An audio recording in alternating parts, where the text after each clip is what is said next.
ассалому алайкум, ҳамватанони азиз, бинандагони гиромӣ.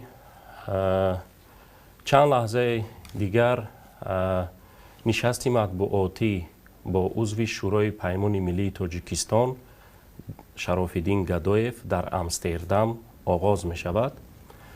То он муддат дар студия бо шумо бо Шурати Раҳматулло ва муовини раиси Паймони Миллии Тоҷикистон Алим Шерзамонов ҳастанд.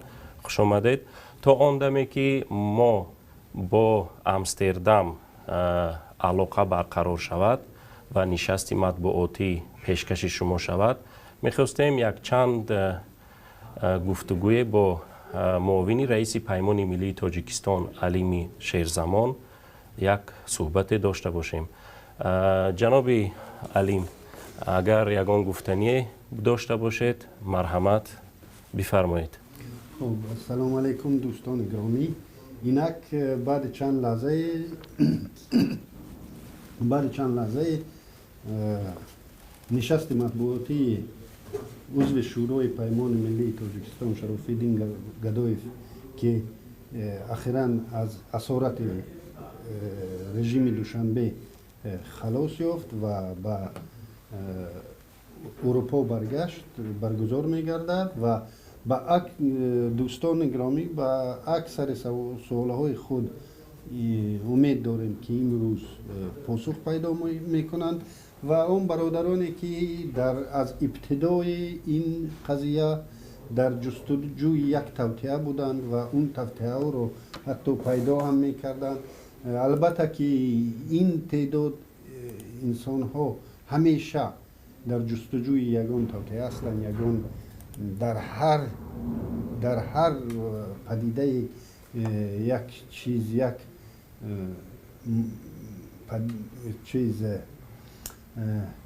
ҷанбаи манфиро албатта ҷустуҷӯ доранд.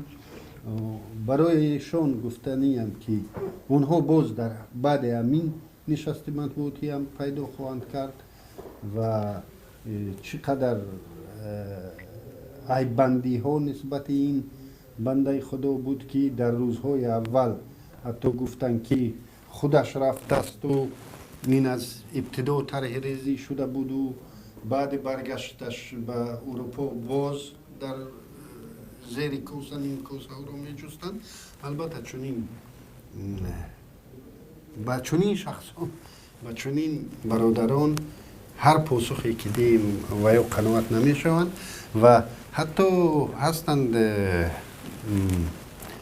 одамоне ҳастанд ки дар амали хайрияи як инсон низ як манфиатро меҷӯянд ва мегӯянд ки бо ин амали хайри худ ӯ як манфиати баландтареро ба даст меорад ва ба ин рафиқон мо албатта посухи муносибро ҳатто шояд имрӯзам пайдо накунанд онҳо, лекин ба аксарияти дӯстон, аксарияти онҳое ки воқеан нигарони қисмати ин бародари мо буданд, албатта ки онҳо имрӯз посухҳои худро пайдо хоҳанд кард ва ман ҳам ранги Шӯратҷон умедворам ки воситаҳои техникии шабакаи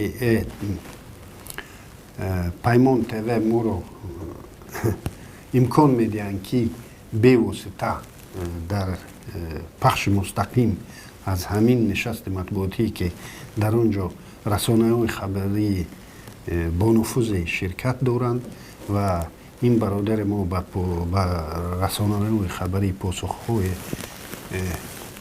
лозимиро хоҳад дод ва инак мо интизори тамос бо Амстердам ҳастем ва умедворем ки тамос барқарор мешавад. хуб, ташаккур мекунем аз шумо акои Алим. аз коргардон хоҳиш мекунем агар дар хат бошанд нишасти матбуотиро дигар пешкаши тамошобинон ва бинандагони азиз бигардонем.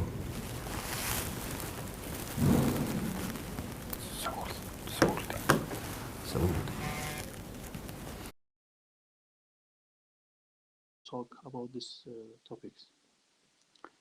ҳукумати тоҷикистон ҳудуди 7 сол аст ки кӯшиш мекунад бо далелҳои сиёсӣ моро таъқиб мекунад ва кӯшиш мекунад ки моро ба ватан баргардонад. The Tajik government, it's about 7 years, is trying to persecute personally Sharafuddin Gadoyev and to return him back to the home. And so it's not one day, but it's about 6 years. бо далелҳои сиёсӣ ман соли 2014 дар Москав дар Испания дастгир шуда будам ва баъд аз 6 моҳ ман додгоҳи Испания истирдоди маро аз истирдоди ман ба Тоҷикистон даст кашиданд. 2014. First time for the political reason he was arrested in Spain by the request of Tajik government in 2014, and after 6 months the court ordered that to free him, and he didn't recognize the request of Tajik authority. ва соли 2018 баъд аз ҳама нокомиҳо ба андешаи ман, ба назари ман, аллакай ҳукумати Тоҷикистон бо ҳамдастии ҳукумати Русия кӯшиш карданд ки моро бо роҳи фиреб ба минтақаи Русия биёранд ва аз он ҷо дуздӣ намоянд. He believed that he thinks that after in 2018 the Tajik government planned and managed to find a way and through the Russia to convince him to come to the Russia and then to abduct him or to kidnap him to the Tajikistan. So he believed that it is joint plan between Tajik government and Russian. моҳои июли соли 2018 ба мо мефаҳмонданд ки дар ҳақиқатан Русия хоҳиш дорад ки иҷозат медиҳад ки дигар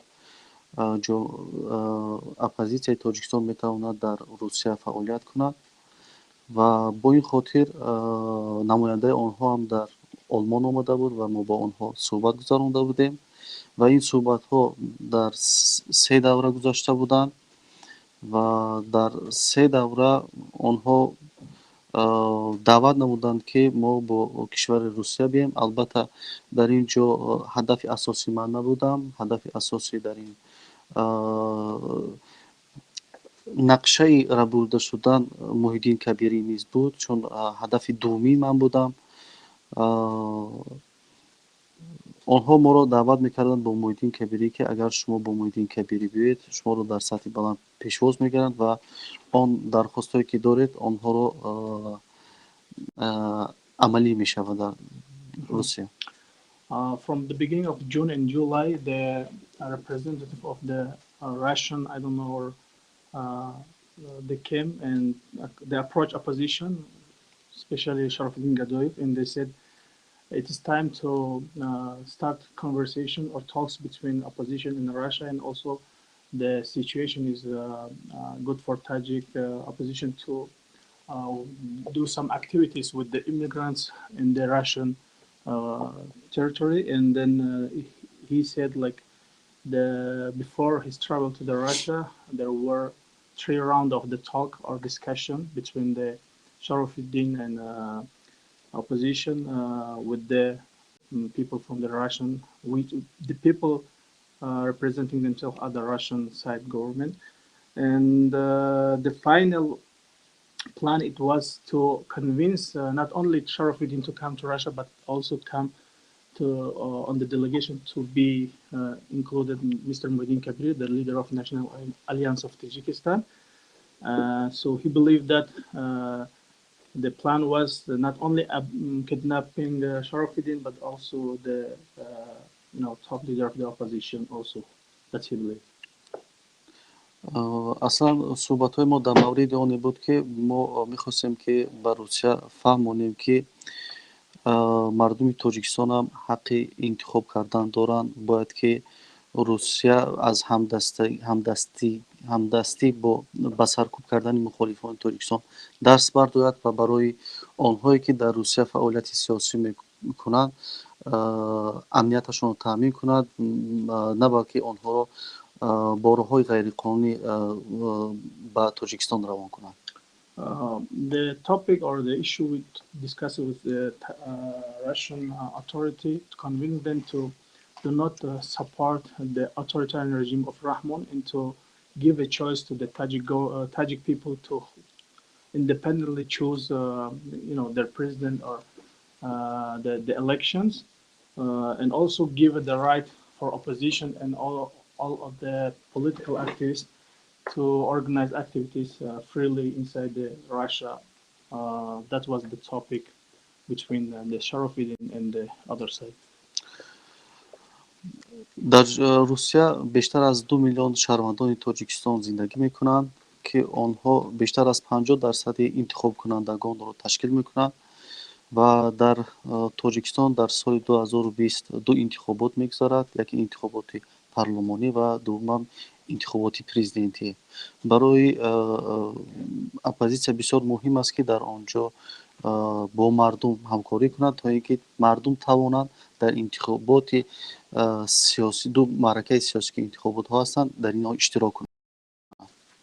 There is approximately about 2 million Tajik immigrants living and working in Russia, and it's about 50% of the voters, 40-50% of the people who has a right to vote. And it's very important for us to convince the Russian authority to give the right or choice to this immigrant to freely participate in this election, because in 2020 there is two upcoming elections in February or March. There is a parliamentary election in Tajikistan in 2020, and November or December, I think, there is a presidential election also. So that's the reason he was planning to convince the Russian authority to provide such an opportunity for the Tajik migrant and the opposition activists. дар Тоҷикистон дута интихобот гузашт, 2013-2015. ҳар ду интихоботҳо натавонистанд 2 миллион шаҳрванди Тоҷикистон дар хориҷи кишвар иштирок кунанд. In the past elections in 2013 there was a presidential election, and also in 2015 the parliamentary elections. The Tajik migrants in Russia, they cannot participate because of the lack of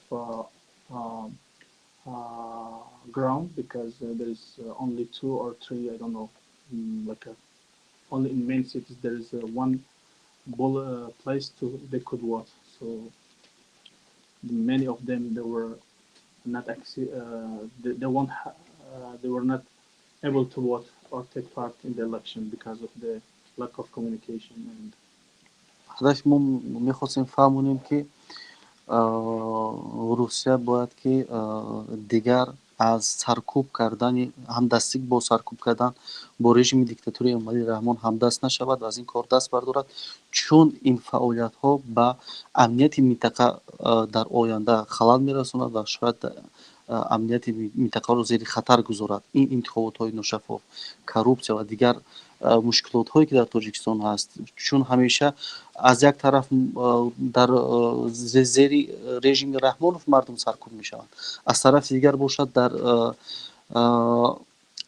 Русия мардум аз ҷониби мақомотҳои Русия бо ҳамдастии мақомоти Тоҷикистон саркӯб карда мешаванд. so the main goal was to convince the Russian government do not support Tajik president of this authoritarian regime. And the same time, because it's not only good for opposition, and also it's dangerous for the safety of the security or stability of the region, because of the corruption and authoritarianism, the radicalization will rise up, and also Tajik people are not free inside the country, and also they have no right even as a migrant inside the Russia. So that's the purpose he wanted to explain to the Russians. So this is situation could blow up somehow and bring this stabilization to the region. моҳи октябри соли 2018 моро даъват карда буданд ба Русия бо ҳамроҳи Муҳиддин Кабирӣ якҷоя. Mhm. In October 2018, he was invited together with Muhyiddin Kabiri to go to the Russia. ва гуфтанд ки агар ҳардуи шумо биед, мо шуморо дар сатҳи олимақоми Русия қабул мекунем ва он дархостҳое ки мо карда будем ки барои мо иҷозат диҳед ки диаспораи тоҷикҳоро дар онҷо ташкил кунем ва барои интихоботи соли 2020 омодагӣ гирем, ки тавонем аз тариқи роҳҳои интихоботӣ бо роҳи мусолиҳаомез вазъи сиёсии кишварро тағйир диҳем. And they promised that if you come with along with the Muhyiddin Kabiri, the leader of Alliance, they will organize the high-level meeting between two parts, and after that they will give a chance or allow the Tajik diaspora to actively take part in 2020 election in Russia. Not in Tajikistan, but they give a opportunity to work with the migrants. That was гарчанде ки ин ҳуқуқҳо як ҳуқуқҳои шаҳрвандии инсонҳо аст, вале чун низоми Русия як низоми сангин аст, ки дар он ҷо таҷрибаи даҳсолаҳо саркӯби тоҷику ва тоҷикистониён вуҷуд дорад, мо ҳамин хостем ки ҳам иҷозат гирем ки ҳамин сангиниро болои диаспорае ки мо мехоҳем озод кунем, боз кунем, наоваранд. so to take part in election or to participate in an election. It is the basic right of everybody, but because of the unique situation in Russia, without talking with the government, you cannot solve this problem or to bring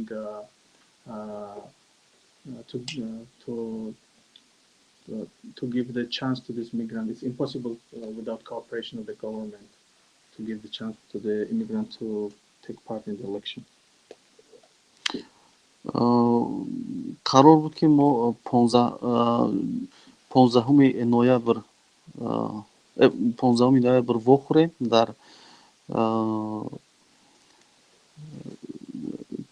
шаҳри Калининград, Русия, вале бо сабабе ки ман дар ду хати сурхи Интерпол будам, маро дар шаҳри Варшава рӯзи 15 боздоштанд. So the first meeting was agreed to meet Sharafudin Gadoyev and with the Russian side to meet on November 15 in Kaliningrad. But while he was on his way to the Kaliningrad through Poland, he was stopped by the Polish border guard because of the two red notice by the Tajik government and the Kyrgyzstan. So then he couldn't fulfill this trip, and he was stopped by the border police, and he was arrested for 24 hours. дуюм даъватномаи онҳо ба шаҳри Москав шуд. рӯзи 28 ноябр ман аз Амстердам ба Москав парвоз кардам. So after his first trip was cancelled because of the police border of the Poland stopped him.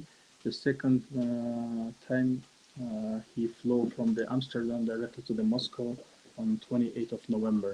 So the same month he flew to Russia directly from Amsterdam. дар рӯзи 28 моро кормандони мақомоти амниятии Русия пешвоз гирифтанд. On 28th of November, then he's saying that the security services they welcome him to the airport. In the airport, so маро бо ҳамон аз сарҳади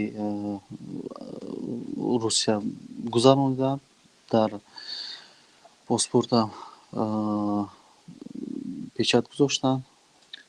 with their support, I crossed the border and they put stamp on my passport without any problem. ҳеҷ мушкиле набуд ва мо ҳамон рӯз рафтем берун аз Москав дар як дача бо як шахси воломақоми Русия вохӯрдем. The same day, on 28th of November, we went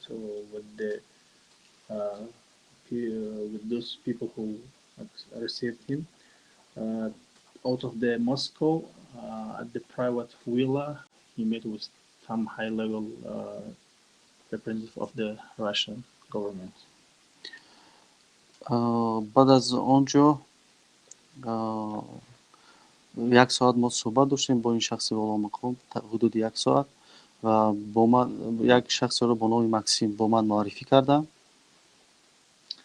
So he talked with that person, high-level person, about 1 hour, and then that person introduced another person by the name of Maxim.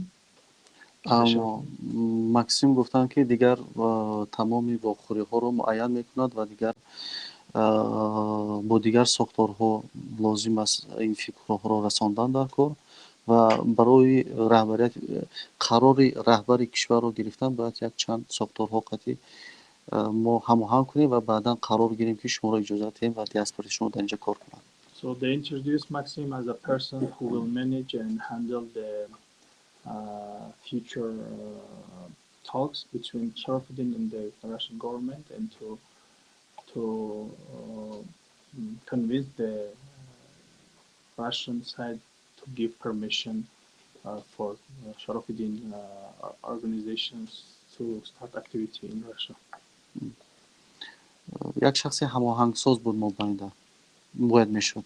In Maxim. So he was as a bilateral person, or like mediator, like managing the plans between two sides. The Maxim.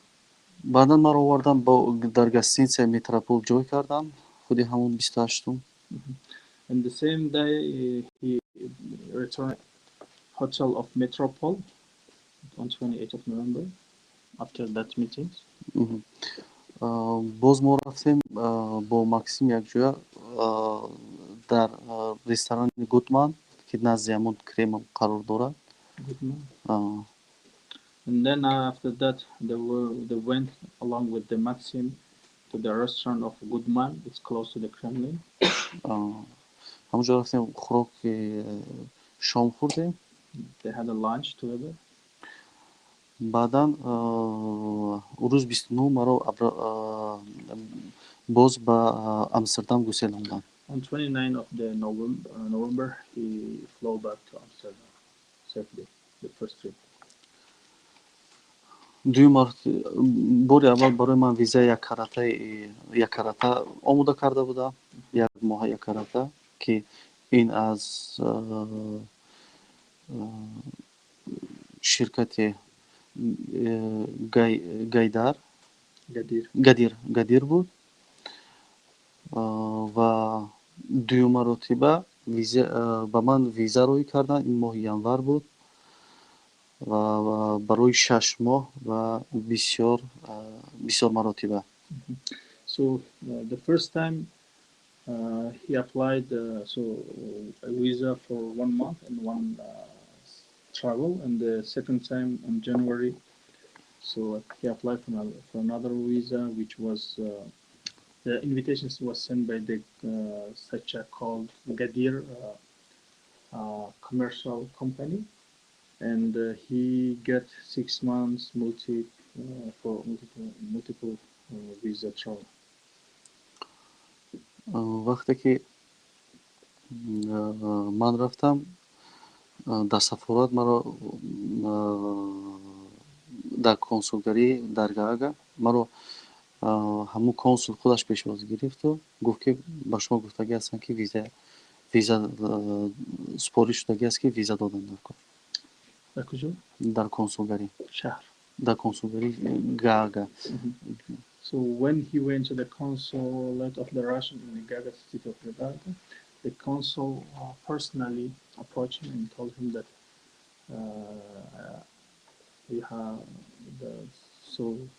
you are welcome and we will issue you a visa. به من ویزای 6 ماه دادن. من روزی تا دوره‌ای که گفتن که ما منتظر میشیم که لاوروف از دوشنبه برگردد، بعدا ما شما دعوت میکنیم. And after he received the visa, they told him we will wait until the Lavrov, the foreign minister of the Russian, he returned from his travel from Dushanbe, from Tajikistan, and after that we will decide or we'll tell you when to come. рӯзои ҳафтум ҳаштум буд ки аллакай рӯзи рафтани маро муайян кардан.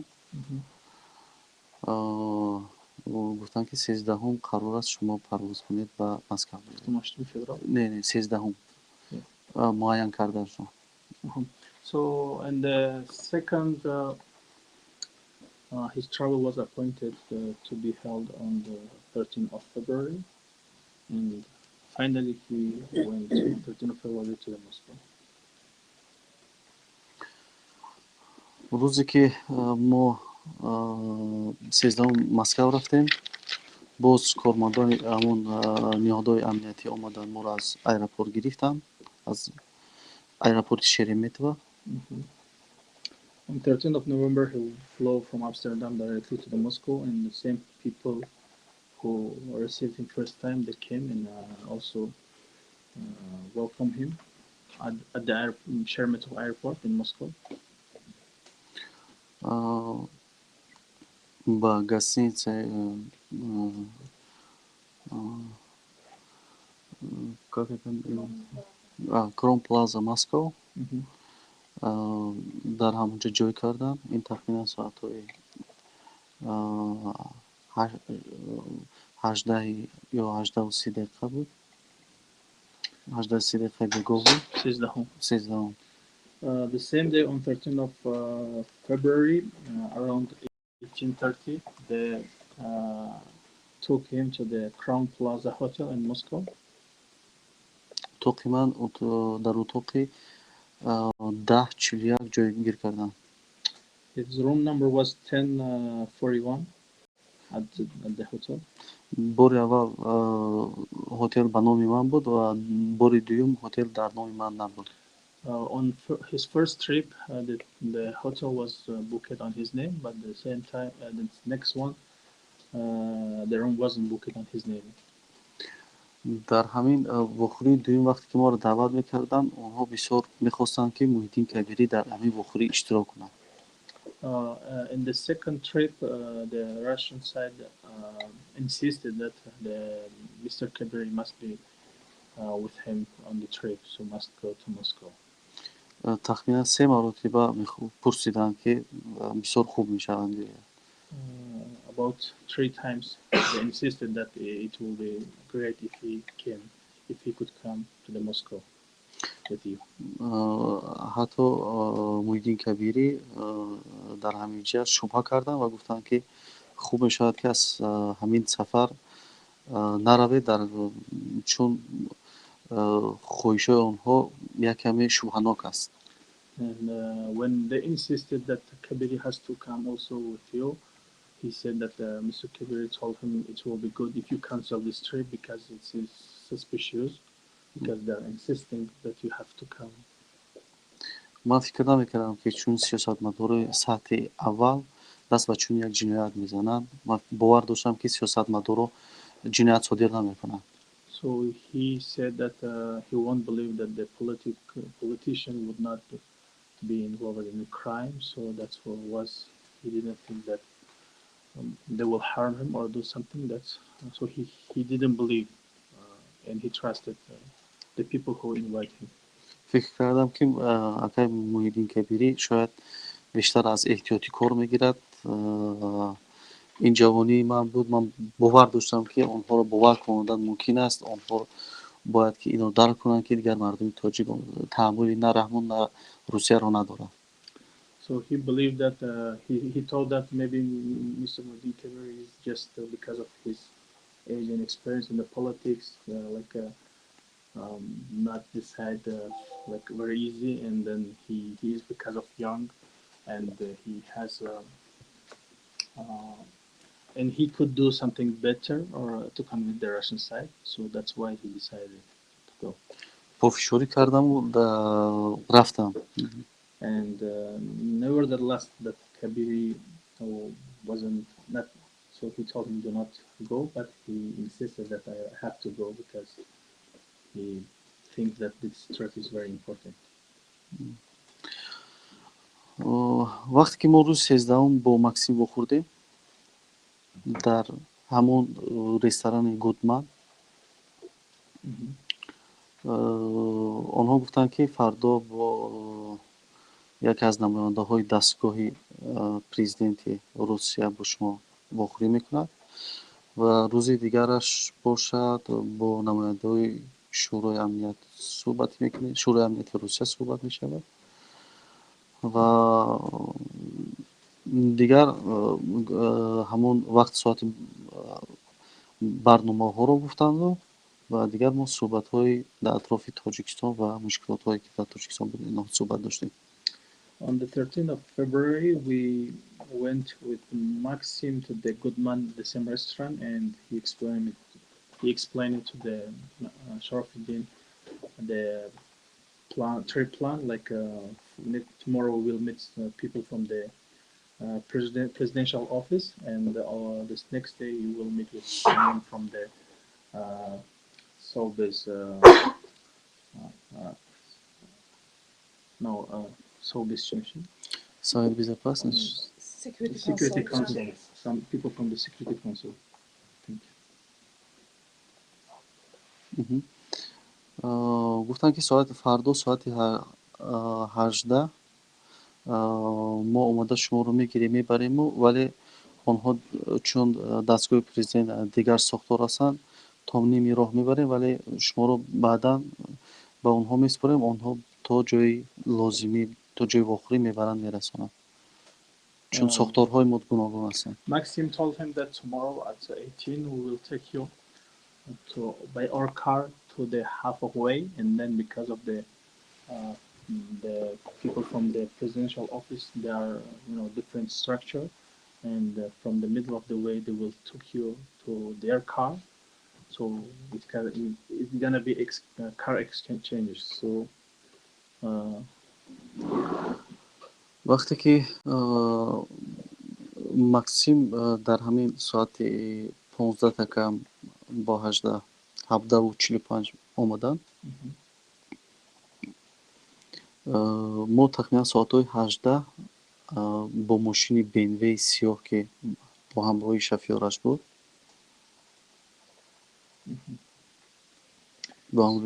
буд, мо ҳаракат кардем 15-20 дақиқа аз ҳотел баромада рафтем.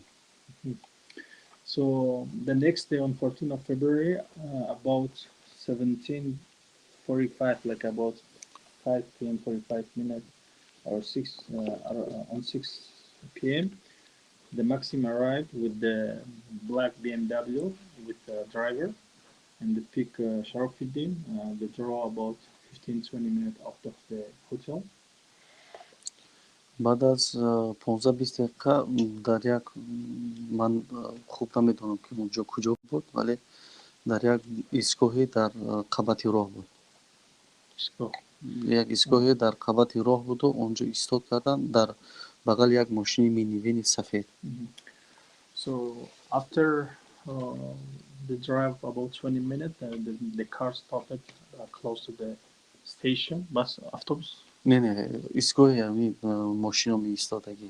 The parking place, and then they stop at the parking and close to the mini one, white mini one, with the сиёҳ шиша, with the black windows, like tiny windows. Максим фаромаданд аз мошин бо онҳо як 3 дақиқа суҳбат карданд. баъдан омаданд гуфтанд ки фаврият ба онҳо равед. And the Maxim get out from the car and spoke with the other people, and then told him like you have to leave and to sit to another car. вақте ки ман аз мошин фар омадам, маро 8-9 нафар гир карданд.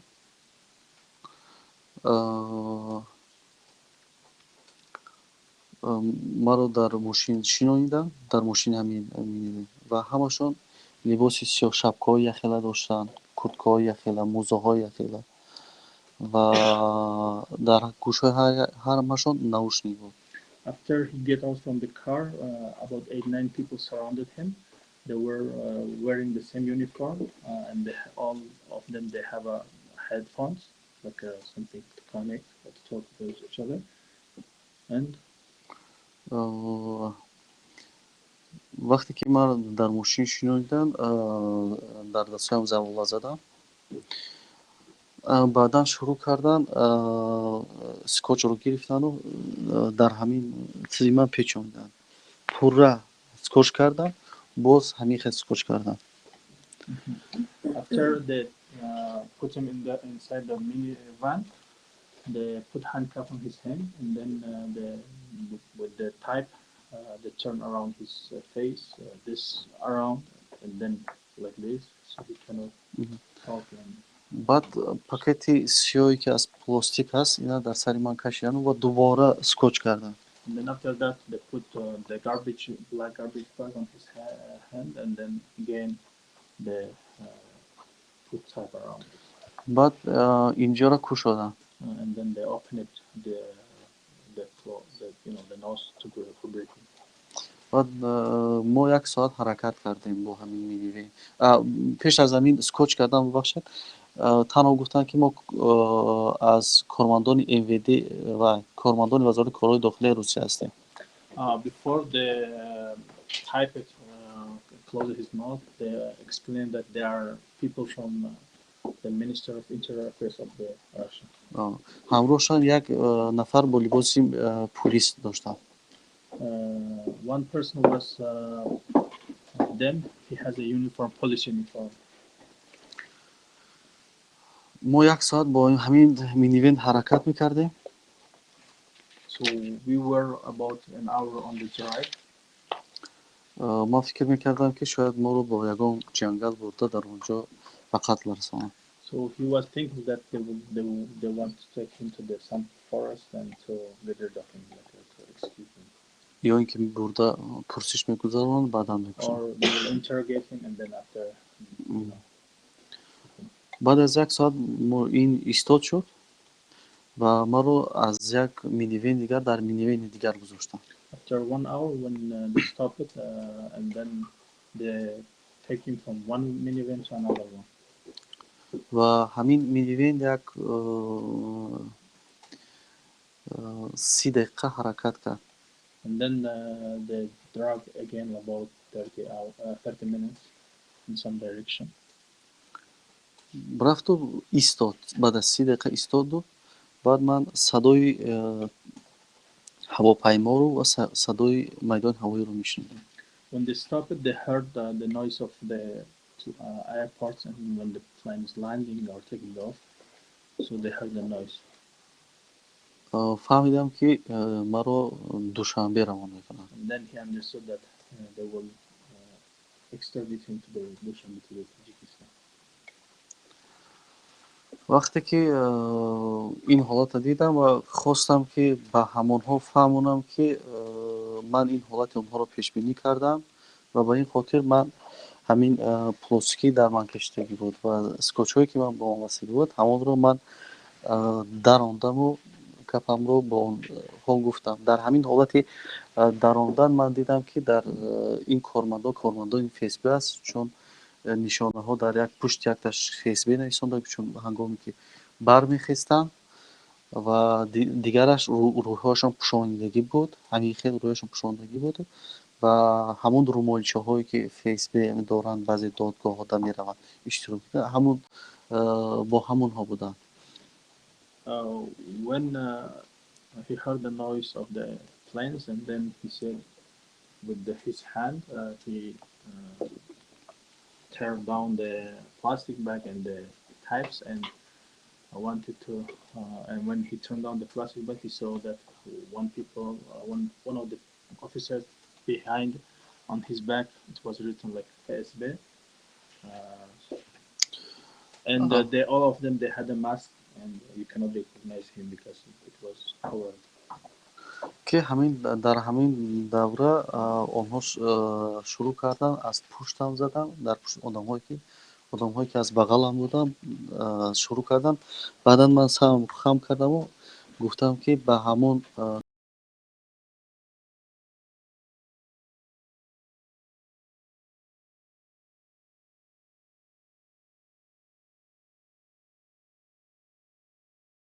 шахсе ки ман ин ҳолати дуздиро пешбинӣ кардам ва ин бо ин амалатон шумо ба як кашмокашиҳои байналмилалӣ мерасед, чун ин амали шумо як дуздии байналмилалӣ аст. Ин коре ки шумо мекунед, ман шахсе ки дар кишвари ҳоланд паноҳанда дорам, ин кори шумо ҷиноят аст дар сатҳи болои ҳукумат.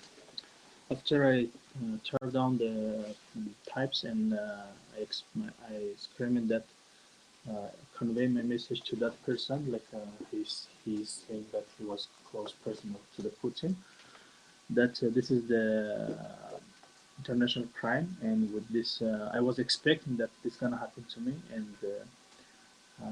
that's why I secure myself, and with this action you will put yourself or your people in the international conflict.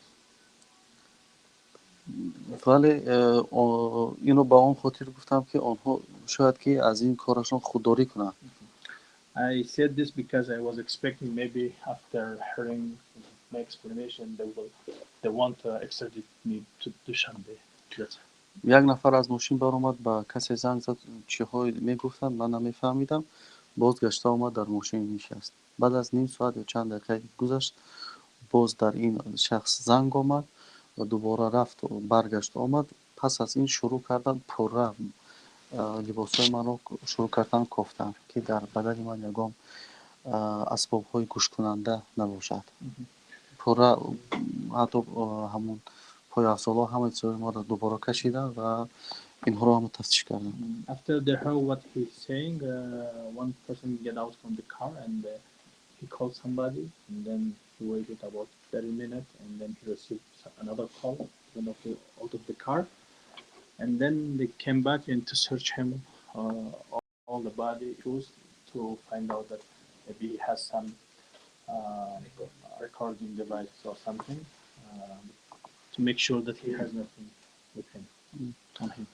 мо тахминан дар ҳамин назди фурудгоҳ 4 соат мунтазир шудем, So ки бо аэропорт дохили майдони ҳавоӣ ворид шавем.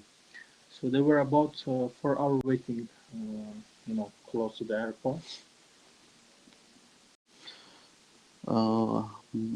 ворид шудем дохили аэропорт. Баъд аз 4 соат заволаҳои маро иваз карданд, дигар завола гузоштанд дар дасти ман ва маро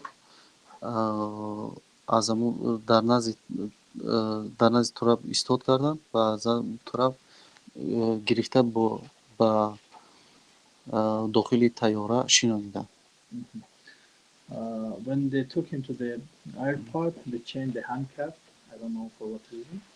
And then they took him to the plane with the special insurance. ягон ҳуҷҷатҳои барои дастгир кардан, ягон ҳуҷҷат тартиб додагӣ нестанд. ҳамаи ҳуҷҷатҳое ки аз дохили киссаи ман, аз ҷайби ман гирифтанд, телефон, кортҳои бонкӣ, ID, ҳамаи инҳоро бо худ гирифтанд бе ҳузури ягон шоҳид, бе ягон анҷом додани санадҳои лозима барои дастгир кардан. They haven't shown him any orders, any from the judge, from the prosecutor, or any documentation that he has to be extradited. And they confiscated all his documents, including the travel document from the Netherlands, and his ID card, his bank card, and his money. They confiscated all his property, all documentation. вақте ман дар дохили тайёра мешинонидам, вақте ман дар тайёра мешинонидам, вале намедонистам дар кадом қисмати тайёра ҳастам. When he was in board, he didn't know what part of the plane he's sitting. вақте дар тайёра нишастам, ман шунидам садои кӯдаконро. ғайр аз ин шунидам ки дар тайёра бо садои тоҷикӣ суҳбат мекунанд. When he sat at the plane, he heard the sound of the children, kids, and also he heard that they are talking in Tajik. The first.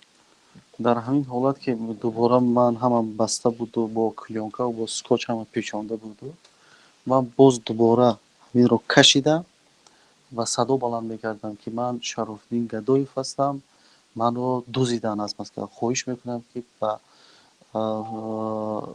сомонаҳо расонед, ба хабарнигорон расонед. Ман мехостам ки мардум фаҳманд ки манро аз Москав дуздиданд. Ман мехостам ки бо тариқи он мардум, вале намедонист. Вақте ки чеҳрама кушодам, ман дидам ки дар дохили ширкати Somon Air қарор дорам ва дар ҳамин ҳолат бо шурӯъ кардан ду корманди мақомоти ҳамон кофткои ҷиноии Вазорати Корҳои Дохила латӯ кӯб карданд болои ман. So when he find out that he's on the plane, and the people talking Tajik, so again he turned down the mask and the garbage bag and the types and screamed that I'm Sharafuddin Gardoyev. So they're kidnapping me. Please inform about my abduction to the media, to the people. And when he was screaming and telling these words, he was beaten up by the two officers which were present at the plane. ду нафар корманди ҷиноӣ кофткои ҷиноии Вазорати Корҳои Дохила натавонистанд бо маро идора кунанд, ки ман ҳарчи кӯшиш мекардам, ки чун ман дар бизнес класс ҷойгир шуда будам дар қабати пеш, ман кӯшиш мекардам, ки дар онҷа парда маҳкам буду, намедиданд маро. Ман кӯшиш мекардам, ки бо байни мардум равам, вале дар ин ҷо кормандони ширкати Somon Air, ки дар он ҷо ба фикрам ду марду як зан ҳамроҳ шуданд бо ду нафари корманди ширкати Somon Air. Гуфтанд, ки инро ҳарчи зудтар хомӯш кунед, ки нафарҳо дар он ҷо мефаҳманд. So after he took off garbage bag and he find out that he's in business class side and there is so the people cannot see him from the cabin.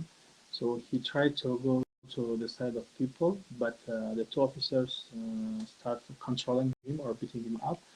And then when the staff from the Somon Air from the plane they saw that these two officers cannot handle the situation, they also joined, like he's saying, 2 men and 1 woman, and joined it and helped the officers to beat him up and to put him back to the place. Do not allow him to go to the people's side. дар ҳамин давра ҳам маро ҳам 5 нафара фикр мекунам, ки ба забин хомонда, як нафаре ки дар ҳамин рӯи роҳрави вай будам, дар ҳамин роҳрав ҳамон намояндаи корманди ширкати Somon Air аз ҳамин мӯйҳои ман мегирифту маро дар ҳамон зерзамини вай мезаду ва як нафари дигараш аз даҳонам меқаду, ки садои ман берун наравад.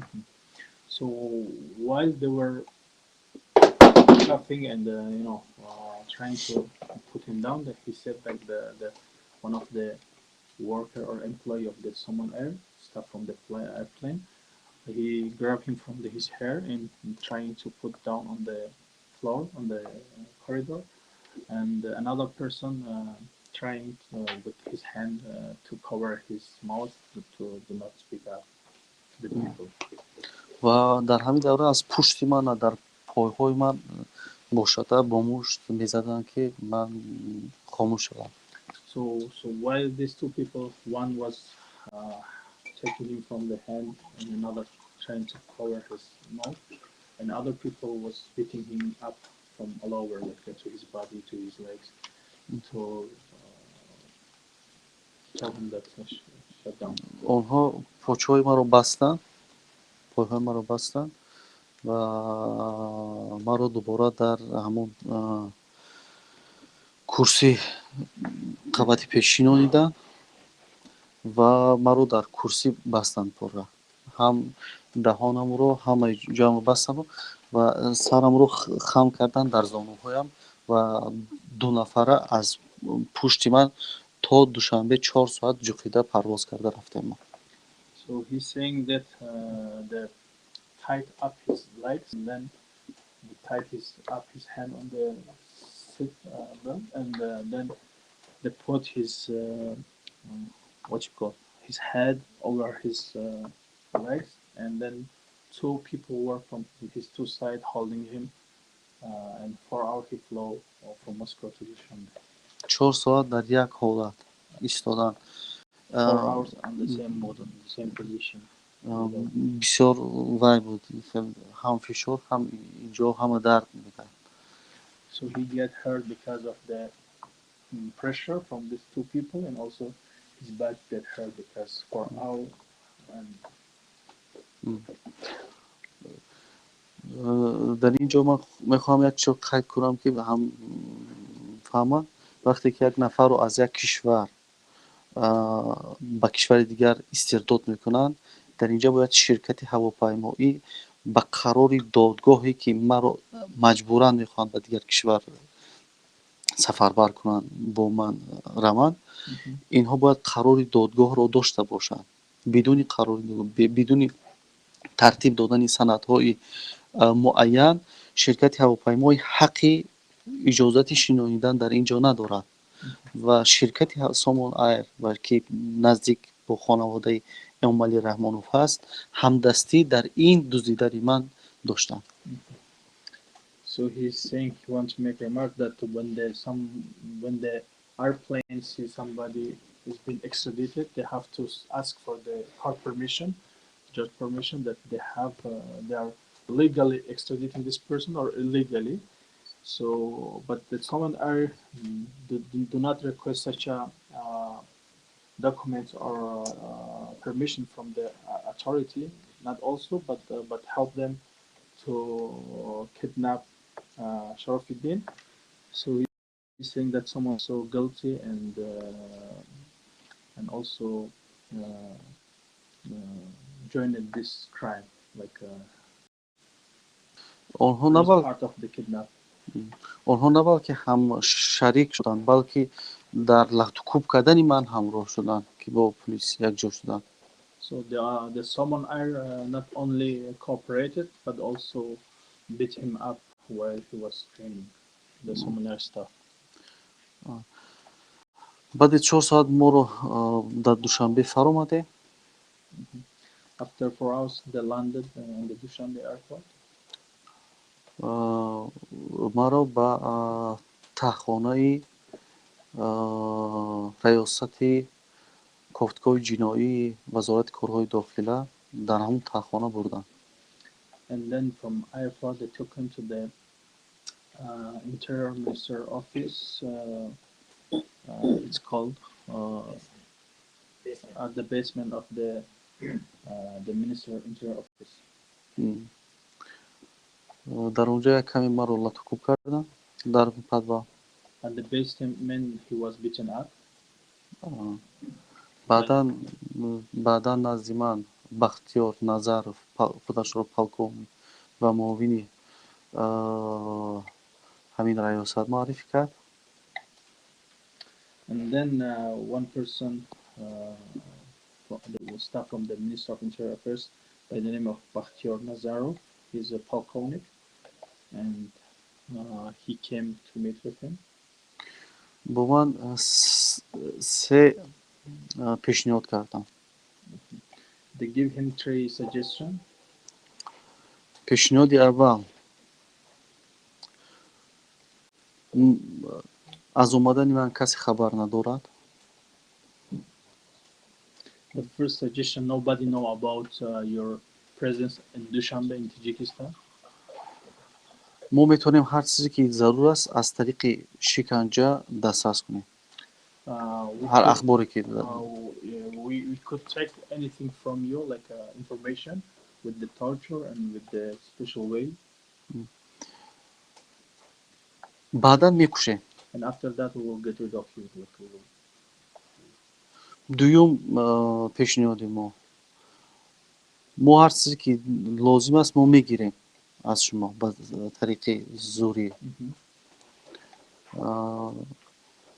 بسیار اگر خوب رحم کنیم 25 سال. The first suggestion was like we will interrogate you, we will take the information, after we will get rid of you.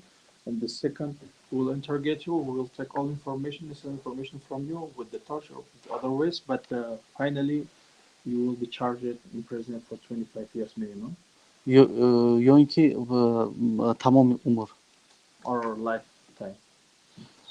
сеюм пешниҳоди онҳо ин буд, ки шумо бо мо ҳамкорӣ мекунед ва шуморо нимозод мегузорем. The last suggestion was like you will cooperate with us, and you will be partly free. нимозод ба маъное ки таҳти назорати мо мешавиву ҳар чизе ки мо мегӯем ҳамонро анҷом медиҳем. What does it mean? Under condition, you will be free under condition. You will be not in prison, but you will fulfill our commands. Whatever we will tell you, you have to do and fulfill our commands. дар ҳамин давра Шоҳрух Саидов вориди гуфтугӯ шуданд, вориди подвал омаданд. In this time, the Shohrukh Saidov, he came to the basement of the Minister of Interior, and he joined the conversation. Шоҳрух Саидов роҳбари ҳамин раёсат буданд ва яке аз наздиктарин шахсҳои Рустам Эмомалии Раҳмон ва ҳамчун як фарзанди ҳамин хонаводаи Эмомалии Раҳмон ба ҳисоб мераванд.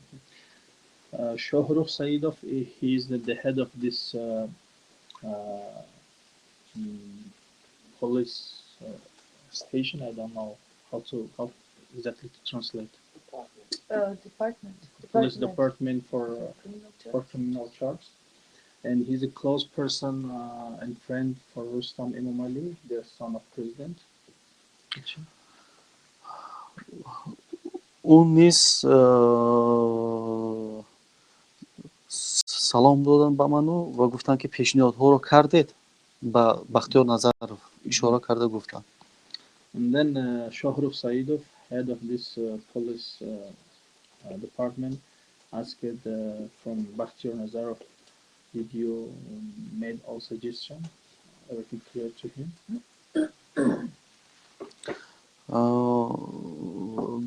баъдан ба ман гуфтанд, ки агар ҳар пешниҳоде ки шумо интихоб кунед, мо барои шумо эҳтиром ба интихоби шумо эҳтиром мекунем ва ба ҳамин пешниҳода боҳотон татбиқ мекунем.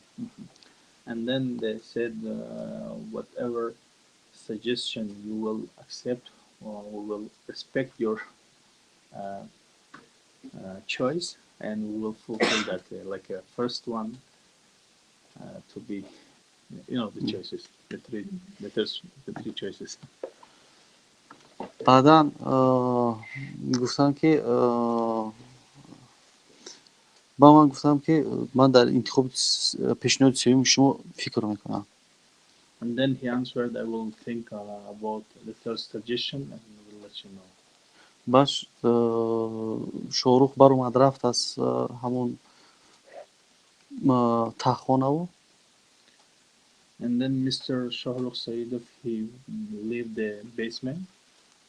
баъдан пешниҳод карданд, ки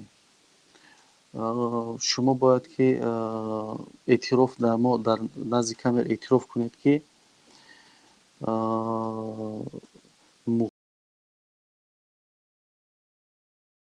мухолифин мегирад, аз созмонҳои ҳуқуқӣ пул мегирад ва аз кишварҳои урупоӣ пул мегирад ба хотири ноором сохтани ҷомеаи Тоҷикистон. And then they told him, you have to say in front of the camera that the opposition, Tajik opposition in exile, they are taking money from the Source Foundation, George Source, and also from the human rights organizations, and also they are financed by the EU country to destabilize the situation in Tajikistan. дигарам шумо бояд эътироф кунед, ки ҳизби Наҳзати Исломии Тоҷикистон, ман дидам худам дар Мозандарон як лагер ҳаст, дар он ҷо тоҷикҳоро бурда махшӯӣ мекунанд ва бо онҳо таълимоти диниву ва амалҳо омода мекунанд бо амалҳои террористиву экстремистӣ. And also you have to say in front of camera that you saw that the people from the RPT is cooperating with Iran and مازندران in the city of Mazandaran. They have a camp, and they will train the people to and later to organize terrorist act. Yeah, we have to say that.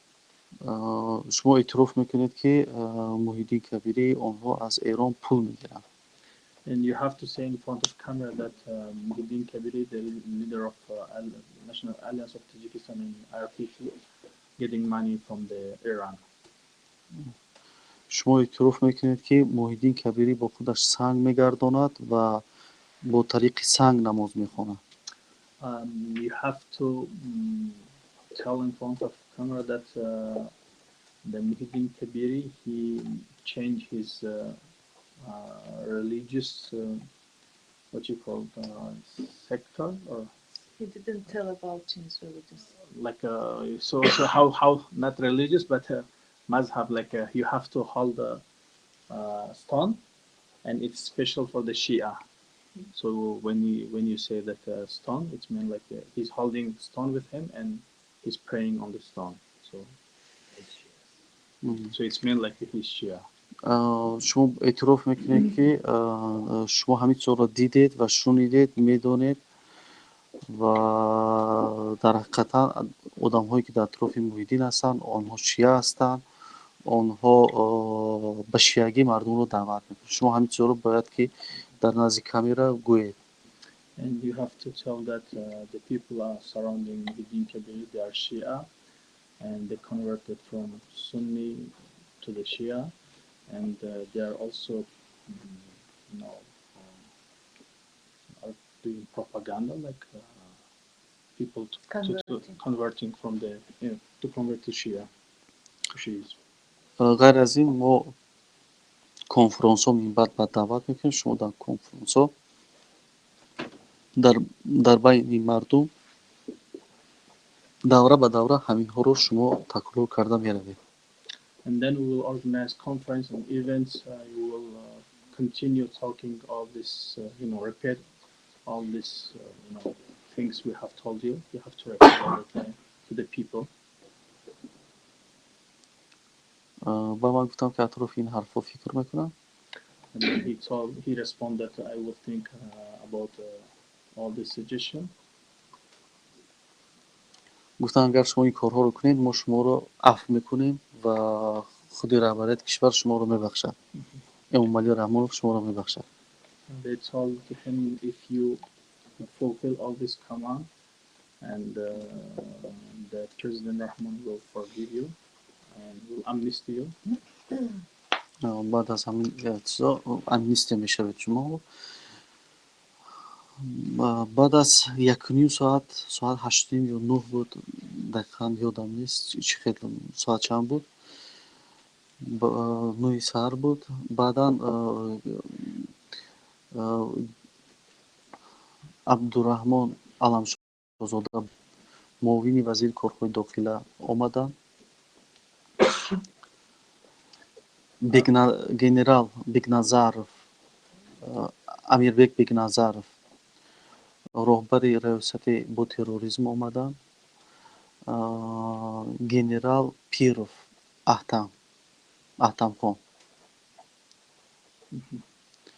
3 گنرال نزد من آمدند و در همون تاخانه وارد شدند و شروع کردند با من صحبت کردن و گفتند که ما از نزد پرزیدنت بیرون آمدیم و ما پیش پرزیدنت بودیم و یتیموف سلیمی ساتوروویچ، رمضان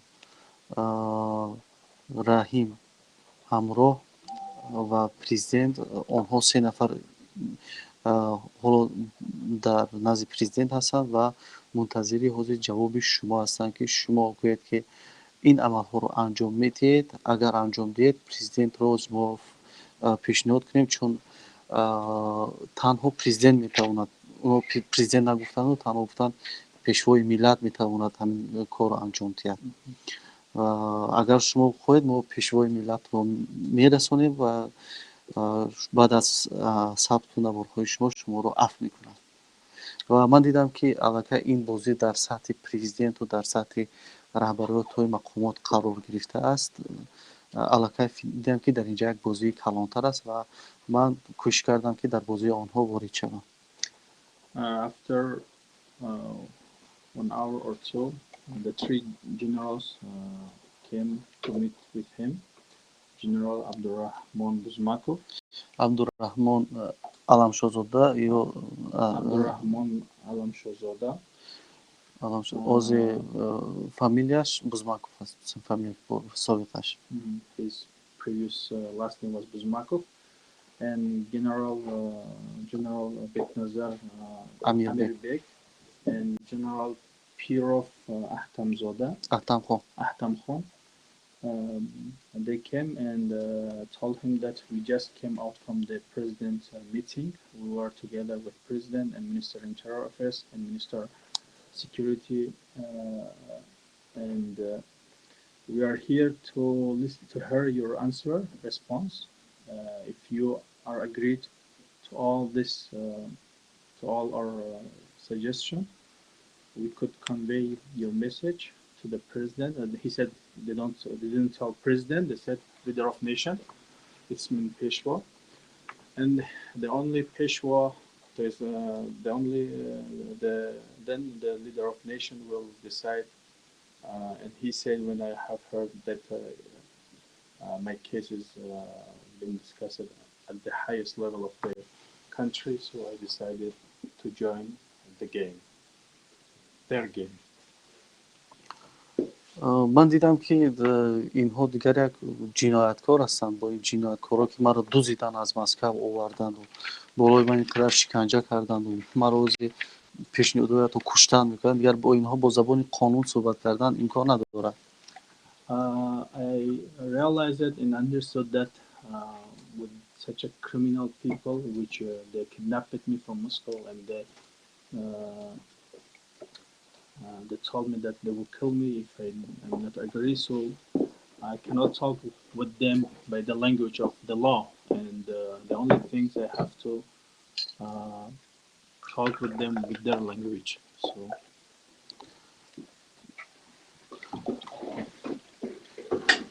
имкони бо ман пурра ҳис кардам, ки ҳеҷ додгоҳ, ҳеҷ вакил ва ҳеҷ чизе бо ман кӯмак карда наметавонад ва будани маро ҳатто инҳо ба кушторам қодир ҳастанд. Шояд ки ҳозир ман гӯям, ки ман розӣ нестам онҳо кушанд. Барои ман беҳтар буд, ки ман бояд бароям, аз будани худам дар Тоҷикистон хабар диҳам, то ин ки сабтҳое, ки ман қабл аз сафар карда будам, онҳо берун бароянд. So he said, I understood that there won't be any judge or court or lawyers. Nobody could help me, except I have to give a signal to the people that I'm in Tajikistan, and for that reason, I started cooperating with them because to appear in front of camera. маро гирифт, ман розӣ шудам, маро гирифтан бо варзо бурдан. After he agreed, they took him to the Warzop Wali, or there's a river or like a territory called Warzop. дар Варзоб дар атрофи ман як 10 нафар кормандони пулису ва амниятӣ қарор доштанд ва дар як гирди дигар маро кормандони алфаву бо яроқ дар дасташон буд. Онҳо бо яроқ мисол гирд карда буданд маро. ҳамагӣ як 10 нафар зиёдтар дар атроф буд, як шояд 10-15 нафари дигар кормандони ҳамун силоҳбадасти алфа буданд. In Warzop, about 10 people was surrounding me, close to me, and then another from the police and security officers, and then the second circle, it was the Alpha, called Special Forces. It was surrounded by those people, and they were highly armed. як гурӯҳи дигар наворбардорон ва журналистону дигар буданд, ки онҳо аз вазорати корҳои дохила буданд. And another team from the Ministry of Interior Affairs with cameramen and journalists, they were also present. бо ман мефаҳмонданд, ки ман чӣ бояд дар назди камера гӯям. They explained it or dictate to me what I have to say in front of the camera. 13 дақиқае ки наворе ки бо ман гирифта буданд, ин наворро ҳудуди 1 соат, 1.5 соат тӯл кашид, ки ҳамин наворро сабт кунем. That 13-minute video they recorded, it took 1 hour or more for me to record that video. чун дар онҷа маро ягон ҷойро хато мекардам ё намегуфтам, наметавонистам гуфта, аз гуфтанаш худдорӣ мекардам, дубора меомаданд барои ман мефаҳмонданд, ки ин муҳим аст, инро гӯед. Because when I miss some part of what they dictate to me, or I unwillingly didn't say that, or I forgot, they came back and they said, you have to say this, you have to repeat, because it's very important.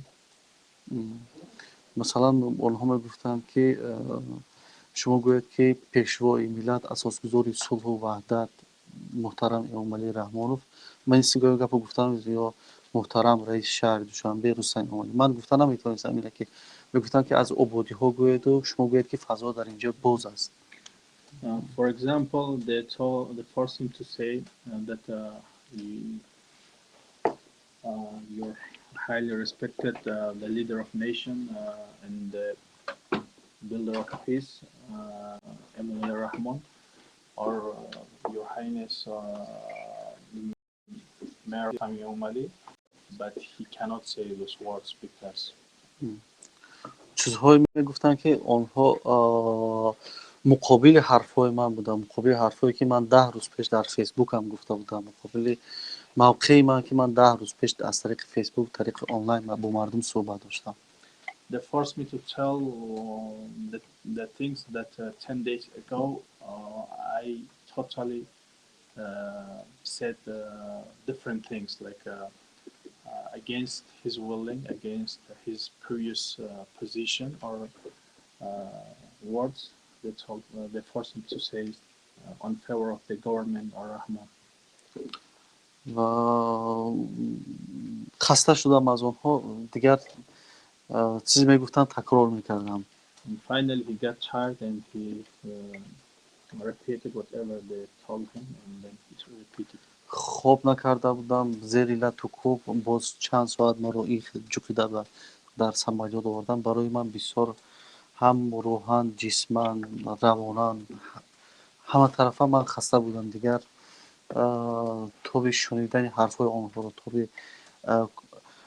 он масхарабозии онҳоро надоштам, ки дар дасти онҳо бебинам. He was tired because of long flight under such a condition, and he was beaten up. He was threatened, and he was tired from their bad words, their behaviors. So finally, he agreed to repeat whatever they are saying. чун ман дар дасти онҳо ба мисли як актёр шудам ва онҳо он се генерал Амирбек Бекназаров, Алам Шоҳзода ва генерал Пиров, ман ба мисли онҳо режиссёр шудану суфлёр шудану ин шуданд, ман барои онҳо актёр шудам дар ҳамин саҳна. I was as an actor for these three generals. They were compositor, and then I was as an actor. So whatever they were saying, I was repeating. баъд аз анҷоми ин моро бурданд ба пулисе, ки дар майдони ҳавоӣ ҳаст, ки вобаста ба нақлиёт ҳаст, дар назди аэропорт ҳаст, бо онҷо бурданд. After they shot this video, they took him to the police office close to the airport, which is for the transportation. дар онҷо як киное сабт карданд, ки ман бо пои худам меоям, дарро тақ-тақ мекунам, дар дастам телефон аст ва боз аз кисаям паспортро медорам, вале дар онҷо паспорт набуд. Як праваи як нафар ҳамонҷо оварда доданд, гуфтанд ин правара ҳамчун паспорт гуфта ки And when they took him to the police station close to the airport, they record another movie, uh, uh, which is showing that he's freely coming, approaching the police office, and showing ID card, uh, like like his ID card, but for originally it wasn't his ID card. It was a driver license for some strange person. They told him that you will show this and as example that this is your ID card, like a passport. ва вақте ки дигар маро дар онҷа сабт карданд, баъд аз ин сабти назди аэропорт боз оварда ба ҳамун таҳхонаи раёсати гуфтгоҳи ҷиноӣ вазорати корҳои дохила оварданд ва дар онҷо дигар шурӯъ карданд пурсупози шахсие, ки шумо кай рафтеду, чӣ хел рафтеду, куҷо рафтеду, чӣ корҳо кардеду, чаро ба ин корҳо даст задед. Дигар тахминан 1-2 соат зиёдтар пурсупоз карданд. After they shot the second video or movie, and then they took him back to the same basement of the Ministry of Interior Affairs, and then they continue to interrogate him about 2 hours, or where you come, what you do, just interrogation and asking questions. баъд аз 2 соат занг заданд, ки дар шабакаи фейсбук ҳама бовар намекунанд бо хоҳиши худам омадам ва ҳама мегӯянд, ки сару садоҳо зиёд шуданд, ки ман бо хоҳиши худам не, балки маро дуздида овардаанд. After 2 hours, told him that nobody believe on social media, on Facebook, and they are saying that he hasn't returned by his willing, and everybody is blaming government for like he was kidnapped. Nobody believed after they published the videos. Nobody believed. ва занг заданд, ки маро гирифта ба ҳамин стешани назди аэропорт биёранд ва дар онҷо як журналист меояд бо ман суҳбат мекунад. And then they called the people and they told him to took him to the station Police. To bring him back to the same police station close to the airport, and one journalist would come and interview him in that police office. вақте ки ман дар инҷо оварданд, дар муддати 1 соат 1 соат бар интизор будем ва бо ман дар пеш фаҳмонданд, ки дар назди ҳамин журналист нагӯед, ки шуморо дуздиданд, нагӯед, ки шумо чӣ гуна омадед, гӯед, ки бо хоҳиши худам омадам, пушаймон шудам, баргаштам омадам. ва баъд аз 1 соат як зан бо номи Лида Исаева аз ҳамон информагентствои РИА Новост омаданд ва онҳо ин зан диданд, ки ман дар атрофи ин генералҳо қарор дорам, дар атрофи ин пулисҳо қарор дорам, дар берун кормандони Алфа ҳастанд. Инҳоро ҳама диданд ва диданд, ки ман дар онҷо нишастаам ва он чизе, ки мо дар онҷо нишастаем, як пулис капитан буд, шинондагӣ буданд онҷо ба фикрам. Он капитанам як чизро дурӯғакӣ пур карда истодааст ва диданд, ки ҳама саҳнакорӣ аст, вале боз ҳам хостанд, ки ҳамон версияе, ки ҳукумат, ҳамон чизе, ки ҳукумат пешниҳод мекунад, ки ман бо пои худам омадам, ман бо хоҳиши худам омадам, ман бо фаҳмондагии вазорати корҳои дохила, кормандони вазорати корҳои дохила омадам. Инҳо мехостанд, ки ҳамин чизро ман дар назди ҳамин зан гӯям. Вақте ки дигар дидам, ки ин занам So when they took him to the police station close to the airport, they told him that he has returned by their by his willing, and everybody is blaming government for like he was kidnapped. Nobody believed. After 2 hours, the journalist called They told him that you will talk with the journalist, and you have to tell her to tell the journalist that you came by your willing and nobody kidnapped you. And he said when I was waiting about 20 hours, and one lady approached by the name of Lydia Isamova. She is the RIA Novosti correspondent in Dushanbe. And after saying that Sharafuddin is surrounded by the three generals and many forces, and uh, and also when and then she came and sat in front of him to take the interview. وقتی که ما این اینترویو با لیدا ایساوی خلاص کردیم، وقتی که من میبر اومدم، همون سرداری یک رئیست که دامادی رمضان رحیم است، فعلا نامش یادم رفته است، او بود. همون 500 در دست وی گفت که вот ваш 500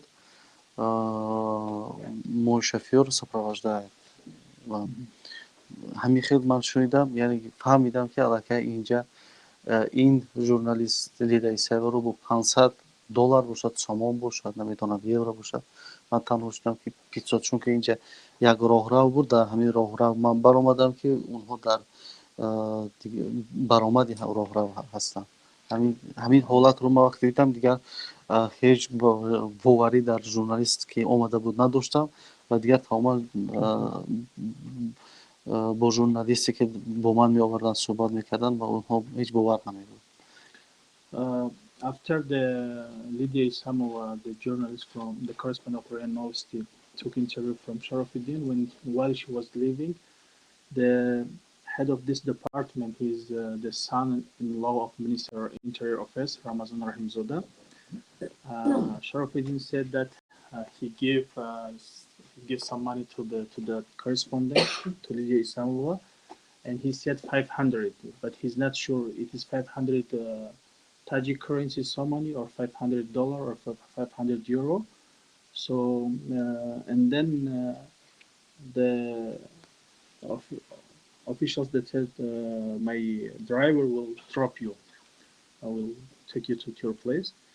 So after he saw the situation that the journalist came interview him and then took money from the head of the police, and he didn't trust after that to the other journalists that they won't publish anything without permission. дигар манро бурдан боз ба ҳамон подвал, маро дар ҳамон подвал нигоҳ доштанд.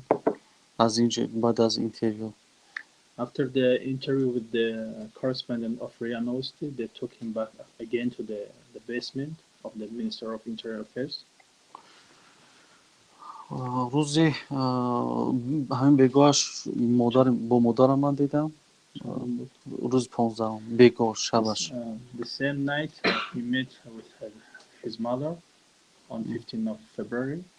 дар назди ҳамон кормандон дар ҳамон идораи раёсат кофтгоҳи ҷиноӣ буд.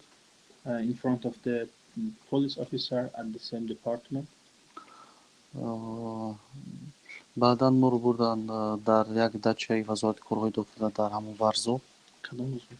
рӯзи 15 шабаш. And the same night, 15th of February, they took him back to the one villa in Warsaw district. соатҳои 9-10 саҳар буд ки генерал Пиров бо ҳамроҳии генерал Бекназаров бо ҳамин дачаи омаданд. About 9:10 a.m., the General Pirov and General Beknazarov they came to this villa to meet with him on 16th of February. дар ин ҷо кормандони Алфа ва кормандони полис ва кормандони Кумитаи давлатии амнияти миллии Тоҷикистон моро дар ҳамон ҷо шаб ҳамроҳӣ мекарданд.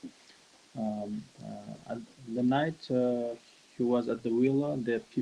The officers from the Ministry of Interior Affairs and Security Committee, they were with him, like they were watching.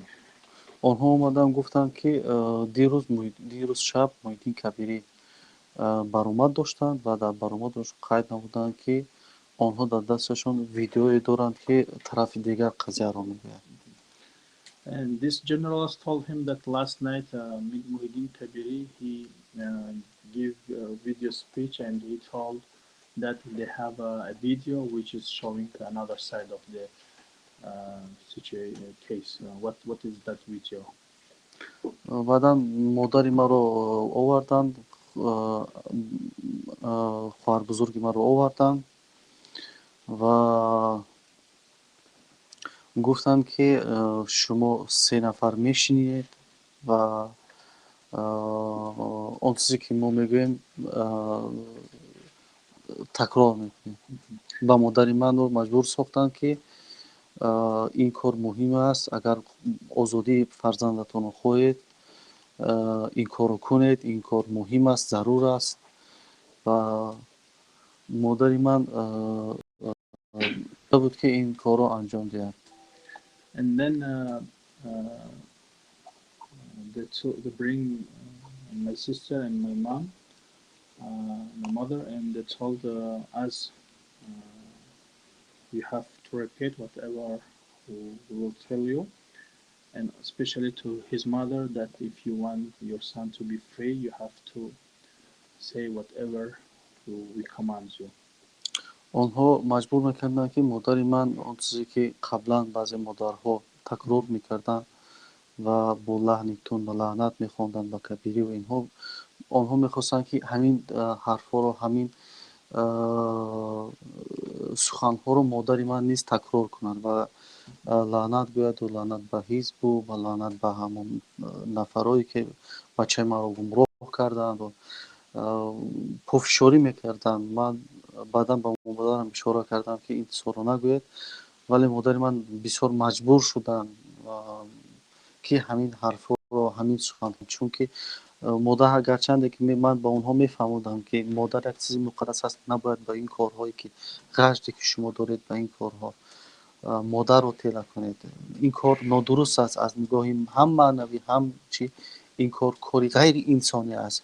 ҳеҷ як ин генералҳои инҳо ҳатто гӯш намедоданд ва мехостанд ки ҳар чизе ки онҳо мехостанд модари ман барои онҳо гӯяд ва онҳо сабт кунад. Sorry to interrupt. Some of the team of the Dutch office have to go to the next meeting, so would you mind telling Mr. Gadu that we have to go, that we'll hear a rest from Jan, our press officer, today? I'm sorry about that. But the rest of the people stay. Yeah, you have interviewed, but we, as part of the Dutch team, we have our another meeting now coming up. Okay. So if you excuse us, that Okay.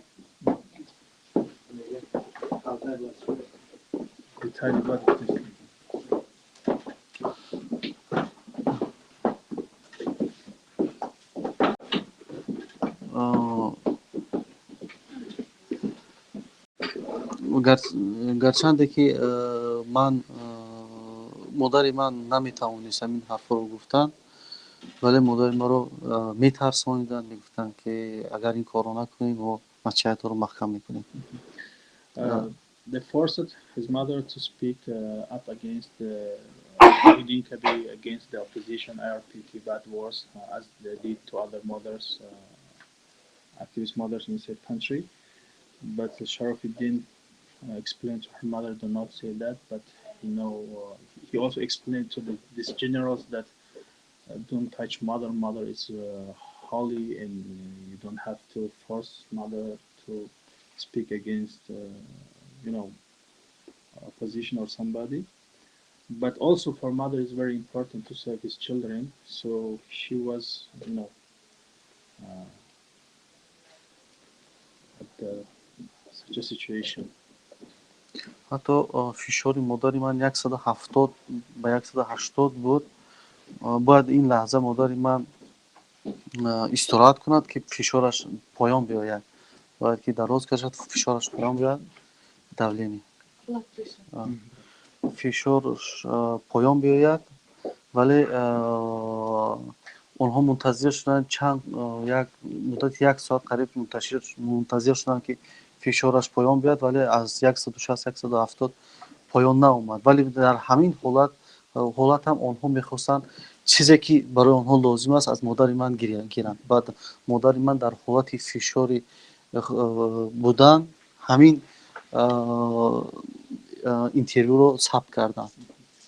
When they put pressure on on his mother, their blood pressure come to 170, 180, and because of the pressure, and then they wait 1 hour, but still the pressure didn't get normal, and in such a condition, they forced her to speak up against the opposition, and they shoot the video under such a condition.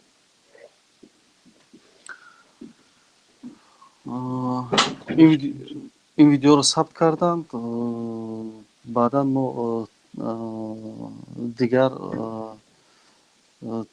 این ویدیو تحت فشار ثبت شد و بعدا این ویدیو رو تمام کردیم و گفتن که بگاه شما رو از دست وزارت کارهای داخله به دست کمیته دولتی امنیتی ملی تاجیکستان با قرار خود پرزیدنت، با اجازت خود پرزیدنت ما با کمیته دولتی امنیتی ملی میسپاریم شما رو. After they recorded this video, it's about third video with her mother, Sharafuddin, and his sister. They said they told him that tonight we will transfer you from the Minister of Interior Affairs to the Security Committee. On the 16th of February, they transfer him to from the Minister of Interior Affairs to the Security Committee. کارمندان امنیت ملی آمدن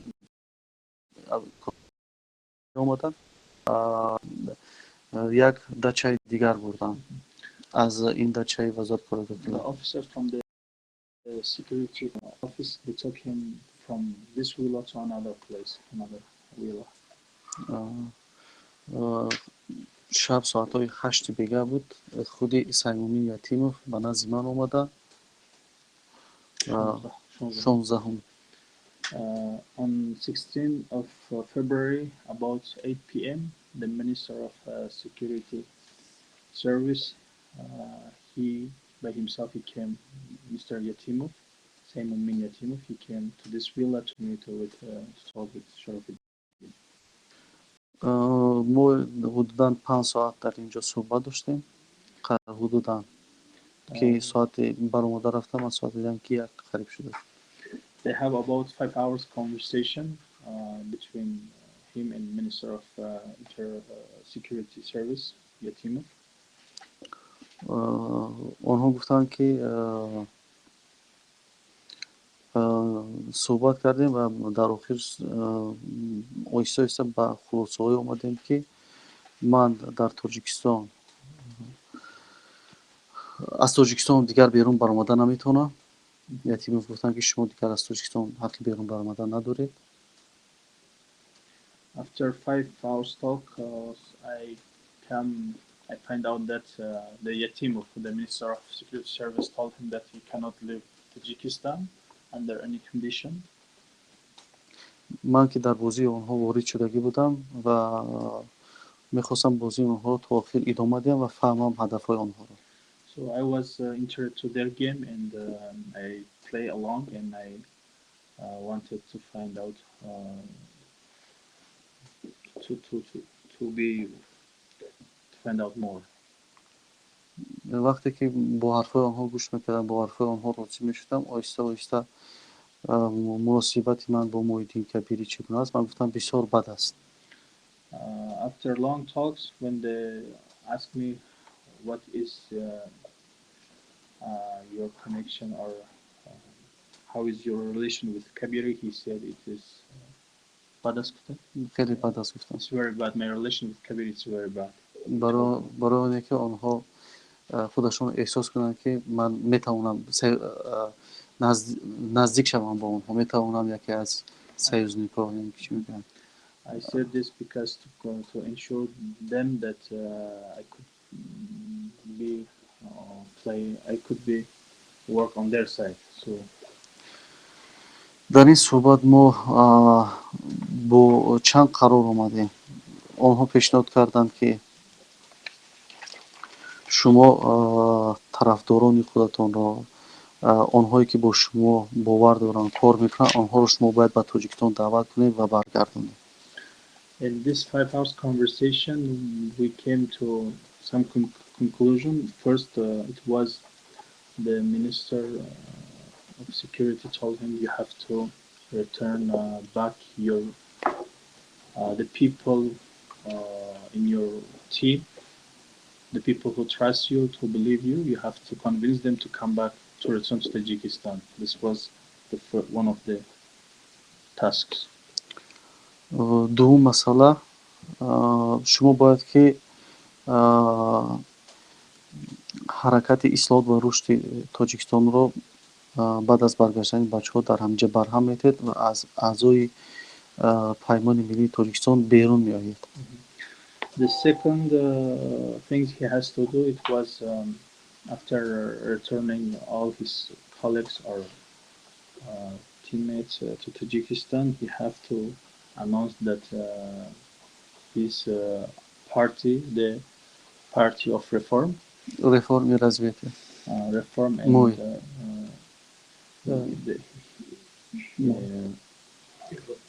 and development, cancel it, and he also have to decline from the National Alliance of Tajikistan. To resign from the National Alliance of Tajikistan. сеюм масъала, дар ҷа аъзои гурӯҳи 24 баргаштагӣ ҳастанд. Шумо ин гурӯҳро роҳбарӣ мекунед. роботи соли 2020 ҳамчун меравед, вале аз Рустами Омалӣ Раҳмон дастгирӣ мекунед. The third suggestion, they told him 17 members of the Group 24, they returned to Tajikistan. You have to be their leaders, and in the upcoming election, presidential election, you have to support the Rustam Emomali, the son of president.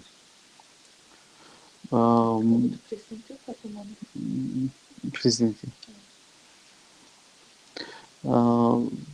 Баъдан соли 2000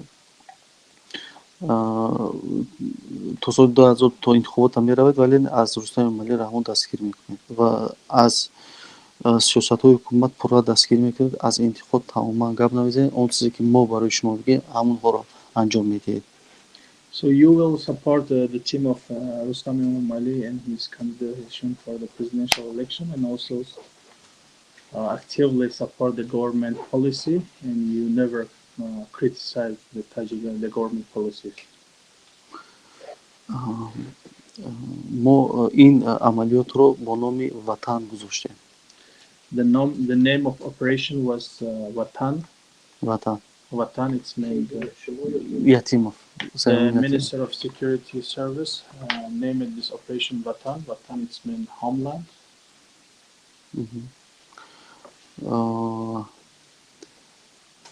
баъдан рӯзи 21 барои ҳамин аз ман забонхат гирифтанд.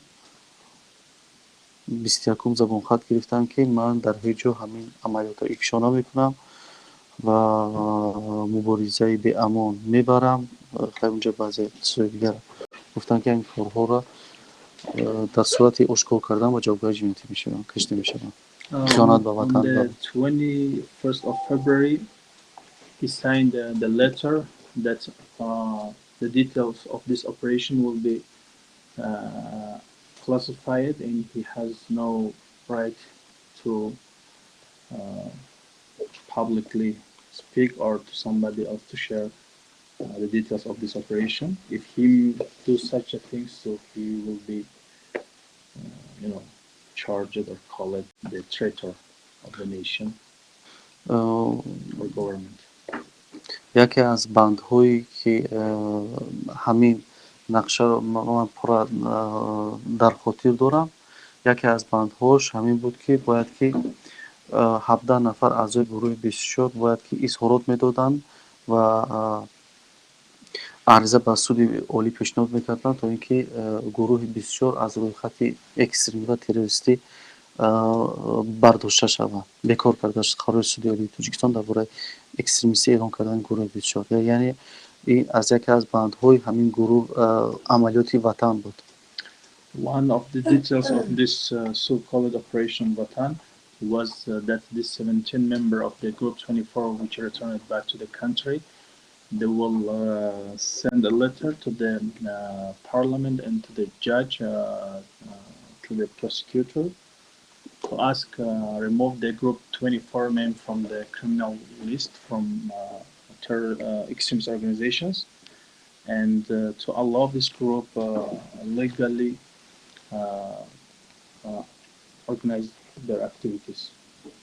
Он видеое ки дар хонаи мо гирифта буданд, он хонаи мо Фархор рафта будем мо 2 рӯз, он видеое ки сабту аксҳое ки аз хонаи мо баромад, онҳо ҳамаш ба дасти кормандони мақомоти амнияти Тоҷикистон наварбардорӣ карда шуданд ва ғайр аз ин дар берун, дар дохили хонаи мо 5 нафар меистоданд ва ин буд полковник Қушибой, капитан Хушбахт, майор Умед, Дилшод капитан ва ин нафарҳо буданд, ки дар иҳотаи онҳо қарор доштанд ва дар беруни хона гурӯҳи Алфа моро нигоҳ мекард, ки мо берун наравем ва ҳатто ин ҳолатро ҳамсояҳои мо дида буданд, ки дар берун гурӯҳи як гурӯҳ қарор доранд. Куҷо буд хонатон? Ноҳияи Фархор, хонаи падари. Кадом рӯз буд? ин рӯзи 19 ва 20 ки ман дар Фархор рафта будам. 19 and 20 February, they took him to his home in Farhor district, and 5 people from the security forces all the time was along together with him. Полковник Хушбахт, капитан полковник Қушибой. Қушибой, Хушбахт, Дилшод. And also the group of special forces was surrounding the house, and the neighbors also saw how these special forces surrounding the house. So these 2 days he spent at home, he was fully controlled by the forces. غیر از این کارمندان مقامات میلیسیای فرخار و امنیت فرخار با این گروه الفا همراه بودند. Except the special forces and these 5 officers, the local police also, and the local security service was also cooperating with this team in this operation. وقتی که روز 20 ویدئویی که از جانب پایمان ملی تاجیکستان من گذاشته رفته بودم این رو پخش نمودن. از دوشنبه زنگ زدند با полковник Қушибой که هر چیز زودتر نان خدایی را به انجام رسانید و بگاه بودتان رو در دوشنبه گیرید. After the video was released by the National Alliance of Tajikistan, which is claiming if we saw this video that he is from Dushanbe, saying that I returned by my building. So it means I was kidnapped. Somebody they called to the Qushiboy, the polkovnik, and told him bring back to take back Sharafuddin to the Dushanbe. شب ما اومدیم دوشنبه. ما رو باز اون دچه‌ای که با کمیته دولتی امنیتی ملی بود با همونجا بردن. The same night they took him back to the Dushanbe and the same place, villa in Warzab district, which is I don't know belong to security forces or they hired, so to the same place. و در اونجا شب خواب رفتیم. صبح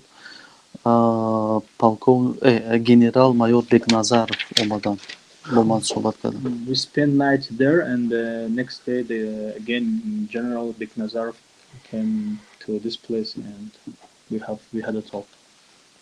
вақте ки Паймони Миллии Тоҷикистон видеоро нашр кард, дар он қисми аввал навишта буд, аз ман суол карданд ки ин боз идома дорад ин видео. Бале, ман гуфтам ки се видеои дигар бо ҳамин шакл ҳаст, вале тамоми қадамҳои шумо агар маро кушед, ҳар коре кунед, ман дар видеоҳои мебаъдам тамоми қадамҳое ки шумо дар инҷа ҳар коре ки болои ман мекунед таҳлил кардагиам, гуфтагӣ ҳастам ва он барои шумо татбиқ хоҳад шуд. ғайр аз ин бештар ман аз 20 видеои дигар дорам ки агар ҳар чизе ки болои ман сурат гирад, 20 видео дар бораи шумо тамоми суханҳои манро тасдиқ мекунад ки ин баъди марги ман ё баъд аз зиндонӣ кардани ман ин берун меояд. Инҳо ҳама дар дасти Муҳиддин Кабирӣ ҳаст ва баъдан баъзе ҳолатҳои видеоро пурсиданд ки видеои минбаъда чӣ метавонад дошта бошад. Ман дигар ҳам чизое ки сабт буданд дар видеои минбаъда, ман ҳамаи онҳоро ба онҳо гуфтам ва баъд аз чанд вақт 1-2 соат гуфтанд ки Саймони Ятимов мехоҳад ки бо шумо вохӯрад. The General Beknazarov told him that when the National Alliance of Tajikistan they released a video, they said it is the first part, and they asked him, they were curious to know how many videos was recorded. He told him that it is 3 parts of the same video, and he has recorded another 20 videos if in case he will be killed or executed. This video will prove that the Tajik government was behind all this kidnapping and disappearance. وقتی ятимов صحبت کردم، ятимов گفت که چرا به ما نگفتی که چنین ویدیو داری؟ من گفتم که با کارمندانتون گفتم به شما نرساندم. And then the Minister of Security Service came and asked him why you haven't informed me about such a video, and he told him that I told your colleagues but they didn't inform you. بعد من با من پرسیدن که میخوای که ما در یگان وظیفه رهبری کننده شما تعیین کنیم. And then the Minister of Security asked him, do you have willing, do you want us to appoint you in some government position? من فهمیدم که این به خاطر همون تازه کردن پای دزدی من است. And he said, I recognize that by this action they want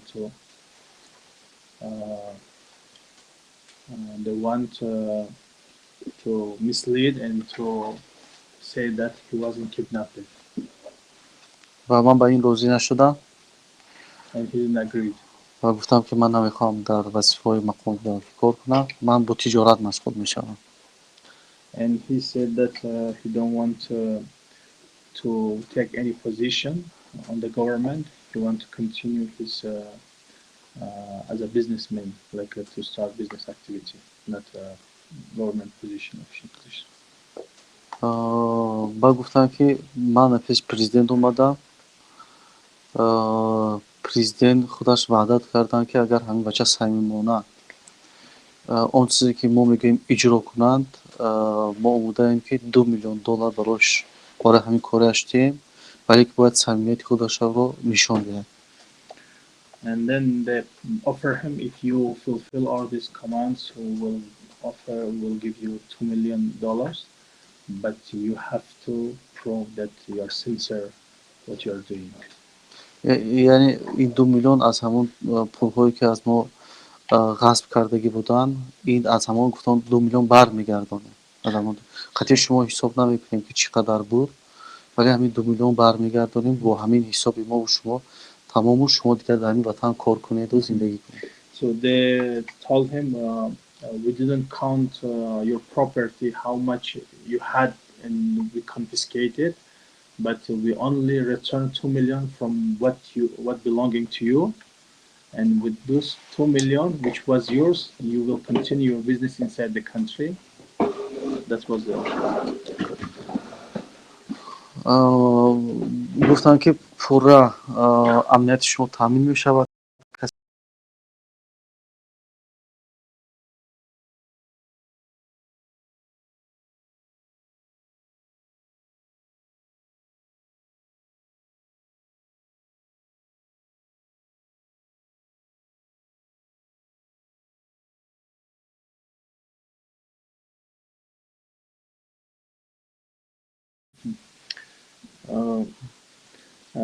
they told him, if you show sincereness, we will assure your safety.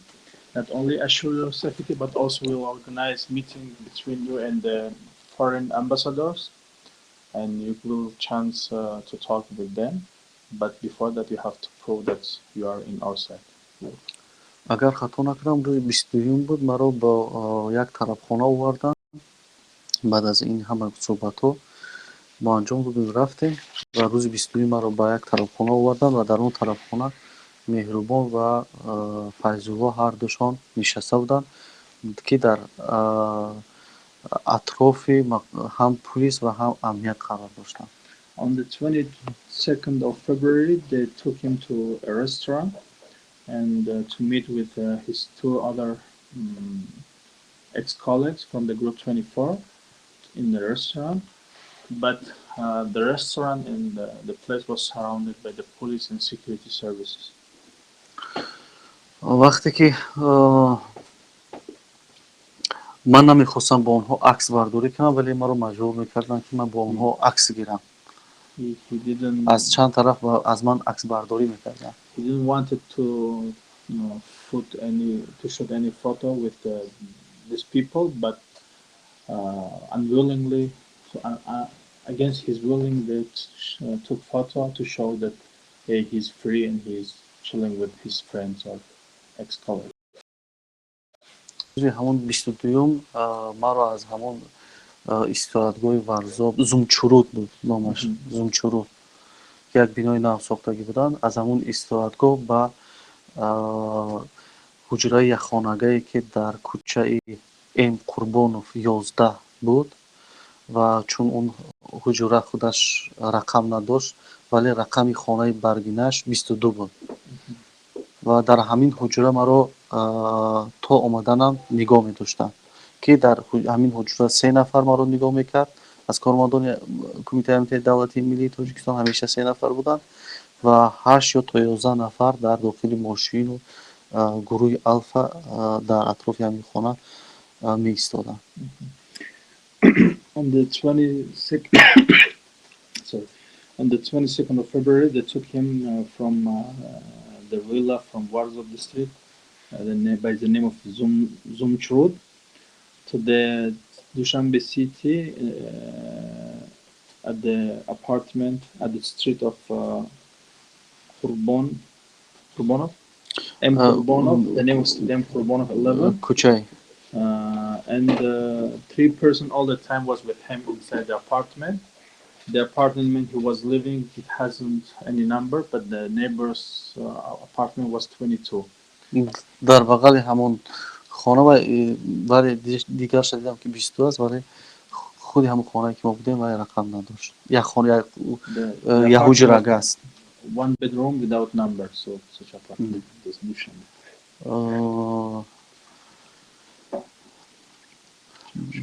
بعداً روز 21 پیشنهاد کردن که گنرال مایور بگنازر پیشنهاد کردن که برای دیلت پر شود باور کنی ما شما رو با رستم امالی رحمان وکیلی تشکیل میکنیم همین شخص در آینده پرزیدنت تاجیکستان میشود و دیگر رهبر کشور همین شخص است در آینده همین شخص به شما کفالت میکنه در آینده شما در امنیت همین آدم قرار میگیرید هیچ کس با شما هیچ خلل نمیرساند مقصد همین حرفا رو میزنه تا اینکه باور کنن که من ин воқеа ба хотири он буд ки маро бовар кунонанд ки ман оянда метавонам дар тоҷикистон зиндагӣ кунам. вале ман аз ин пешниҳод даст кашидам ва гуфтам ки ман бо ҳарфи Саймонӣ Ятимов бовар дорам, бо ҳарфи шумо бовар дорам, дигар ҳеҷ ҳоҷати ба касе вохӯрдан нест. ҳар чизе ки раиси ҷумҳур гуфтааст ман ба ин бовар мекунам, дигар ҳеҷ ҳуҷҷати бо Рустам вохӯрдан бо касе вохӯрдан нест. дигар корро мо шурӯъ мекунем, дигар чизе ки ҳаст мо иҷро мекунем. On 23rd of February, the General Bignazarov told him that we will arrange a meeting between you and Rustam Emomali, the son of President Rahman, because to ensure and to ensure you that and to show the kindness, because he will be the future of president of the country, and so but he didn't accept it, and he said, I trust you, I trust Minister of Internal Affairs, so there is no necessary to meet with Rustam, because it is enough. Let's move forward. баъдан дигар созмонҳои ҳуқуқи башар дар инҷа мудохила карданд, суҳбатҳо шуд. дигар ба ин хулосае расиданд ки дигар он версияи дузидан бо похоҳи худаш омадан дигар ҳеҷ кас қабул надорад. шабакаҳои иҷтимоӣ бештар фаъолият мекунанд, ҷомеаи шаҳрвандии Тоҷикистон садо баланд карда истодаанд, ҷомеаи беруна садо баланд карда истодаанд. дар ин ҷо ҳамроҳ шуда истодаанд корпусҳои дипломотӣ ва баъдан онҳо фаҳмиданд дигар ки ин пеши роҳи ина гирифта намешаванд. рӯзи 28 худи Эмомалӣ Раҳмонов қарор қабул карданд ки ман метавонам аз Тоҷикистон бароям, вале пеш аз ин қарорро Раҳмонов қарор қабул кунад, вале бо ман генерал-майор Бигназаров ва Ятимов инҳо суҳбат гузаронда буданд ки бо онҳо ваъда додам ки ман дар ҳақиқатан ба хотири 2 миллион боз бармегардам ва ба хотири зиндагӣ кардан бармегардам ва ман мехоҳам дар инҷа завод созам, фабрика созам, кор кунам. ман ба ин хотир онҳоро бовар кунонидам ки ман бармегардам. баъд Раҳмонов қарор қабул кард. ин яке таҳти фишорҳои бештар байналмилалӣ сурат гирифт. дигар аз он тараф вазорати корҳои хориҷаи Ҳолланд шурӯъ карданд, вазорати корҳои хориҷаи Олмон ва дигар кишварҳо дар инҷа ҳамроҳ мешуданд. дигар онҳо маҷбур шуданд ки ба ин қарор биёнд ва қарорро худи Раҳмонов қабул кард, вале бо кафолати Саймомин Ятимов.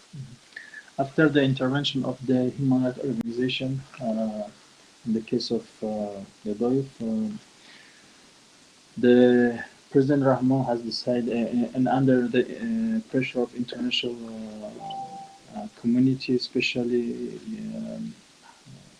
Netherlands foreign ministry and also Germany and local embassies, Western embassies in Dushanbe, the Rahman agreed to allow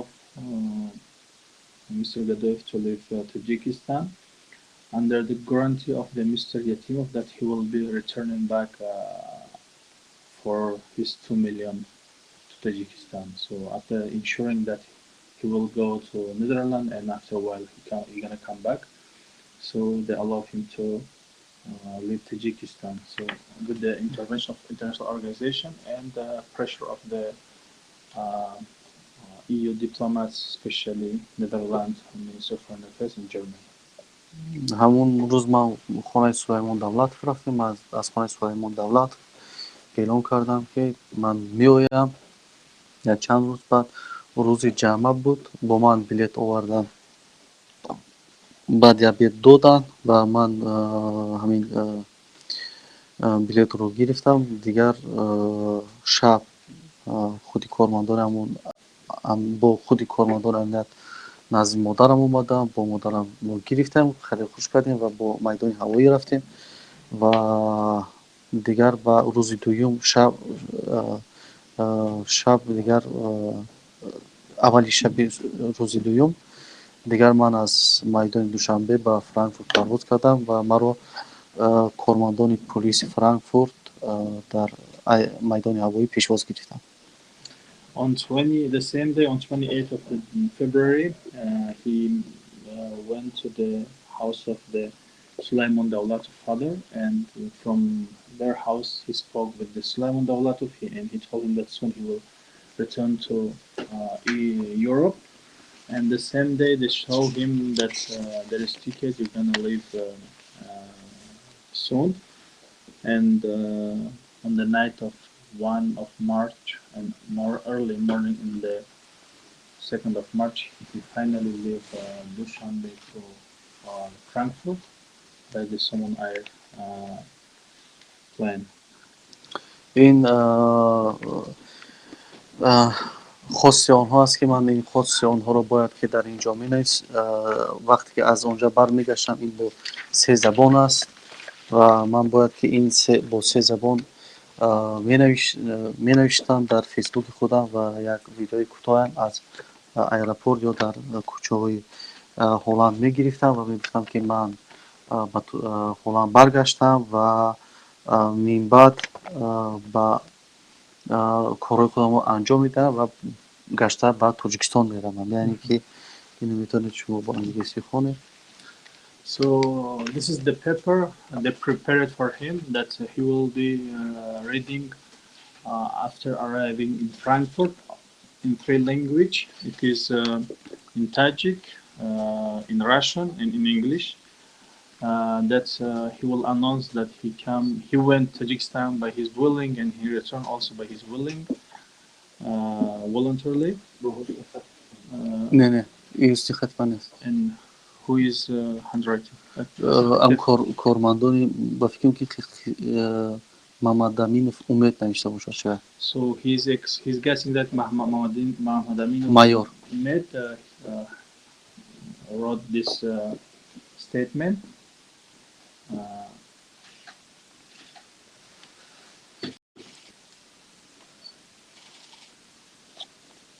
چون نوشته آورده و در من دادن. They give him that when you arrive in Frankfurt, you have to read this and announces in 3 languages and short videos that say you come by your willings. در اینجا باز من از رئیس جمهوری تاجیکستان تشکر میکنم برای عفو کردنش.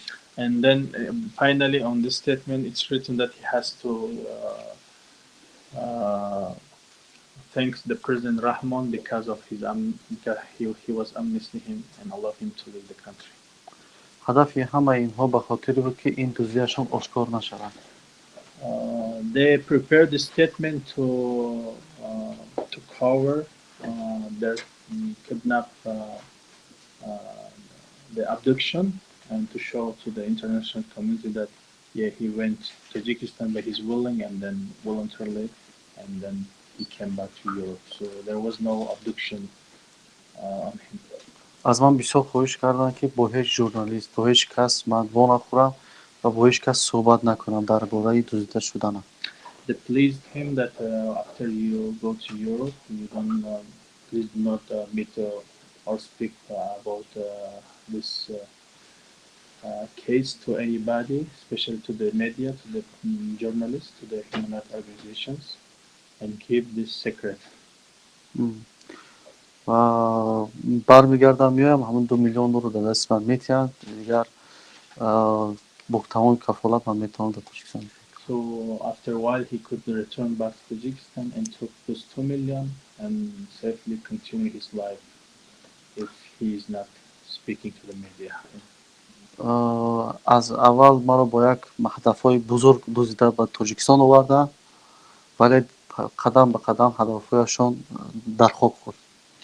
From the beginning they managed to kidnap me for the big plan, but step by step all their plans retreated. این بود یک حالت مختصر از گذشته ما و در همین جا باز و فکرم که بینندگان ندیدن در اینجا ҳамин лату кӯб шудани ман аст. Чӣ гуна ин дар хун оғӯшта буданд инҳо. Не, инро нагирифтам ба хотири оне ки ин фаромӯш карданд. Ва ҳамон курткаи ман ки буд, курткаи ман дар вай буд. Курткаи ман пури хунолуд буд. Курткаро бурда шуштанд, вале инро фаромӯш карданд ва инро ман хостам ки пинҳон кунам ва баъдан дар сумкаи ман гузоштам ва ман инро бо худ овардам ки то ин ки аз вазъияте ки шиканҷаву он бадрафториҳое ки аз ҷониби мақомоти қудратӣ мешавад мардуми Тоҷикистон огоҳ кунанд. Боз дар дигар сабтҳое ки ҳастанд, онҷа лабҳои ман кушодааст, задагӣ аст.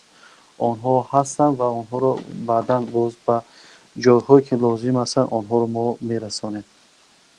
Ино ҳама хунолуданд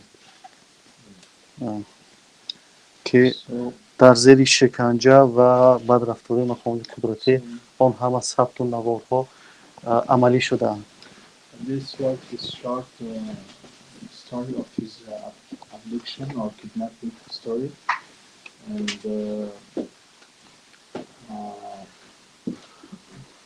and he showed his pen that which was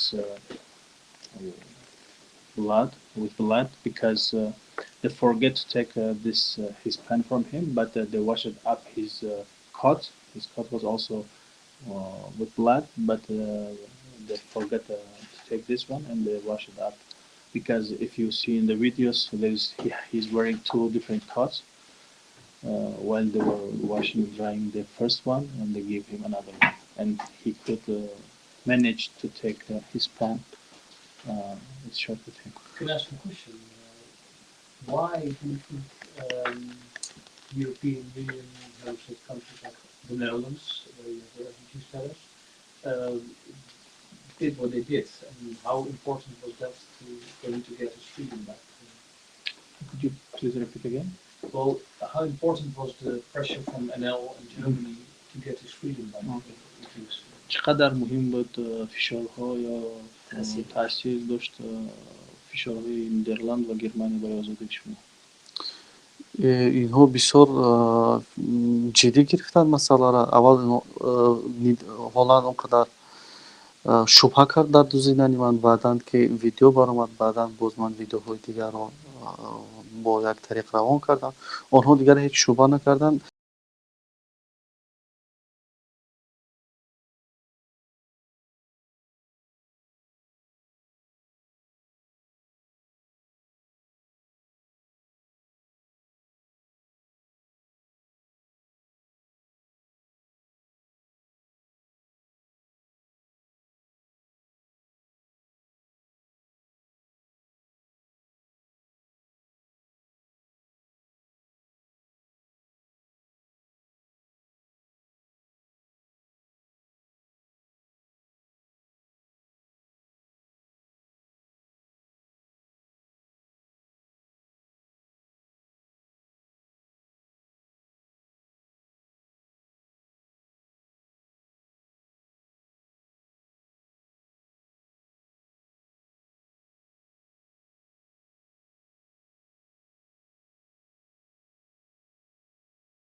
دوستان عزیز، علاقه با امستردام کنده شد نه، در اونجا تماما صحبت نبود و با پیدا شدن چون اینا ما رو کارمندان امنیتی دولتی می‌آورند. من با کارمندان میلیسا آنها یک جایی ایستادگی بودم و عکس برداران آنها کارمندان مقام تلویزیون بودند. چگونه آنها این گفتم میتونم، البته اینها من در آزاد نبودم، اونها خودشان میدیدن این عکس بردار رو، بلکه آنها با مسئولیت پیشکی همون مقامات میلیسا یک جایه هماهنگ کرده بودن و کارمندان کمیته دولتی امنیت ملی تشکیل کردن و ما رو آوردن در همون طرفخانه‌ای که در بغل ریاست کافتگاه جنایی وزارت کارهای داخلی است. در همون جا آوردن همین عکس برداری ها رو کردن. آنها باید که یک کمی اندیشه کند و باید که از روی وجدان صحبت کنند بهتر میشه، چون حرفش رو دروغ بود. صحبت تنها من در همون پوزیته که بودم ایستادم و آنها کوشش میکردن من رو فهمونند که در تاجیکستان به مثل شما انسان ها کم هستند یا نیستند و من اظهار می‌داشتم که من یکی از بی‌سوادترین فرزند این سرزمین هستم. شما نگاه کنید در هزارها در این تاجیکستان بچه‌های باسواد و دانشمند هستند و از من بالاتر هستند، از من بهتر می‌دانند، ولی برای آنها امکانیت آنها رو میزنند و تاجیکستان رو گوشگوفان میکنند. من این موقع رو برای آنها فهماندم همیشه. Any other questions? گفتیم سوال زیاد هست ولی وقتم خیلی شد.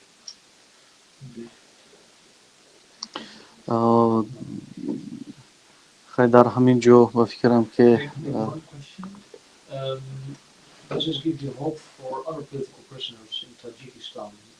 Is there a chance of more people being released after your release?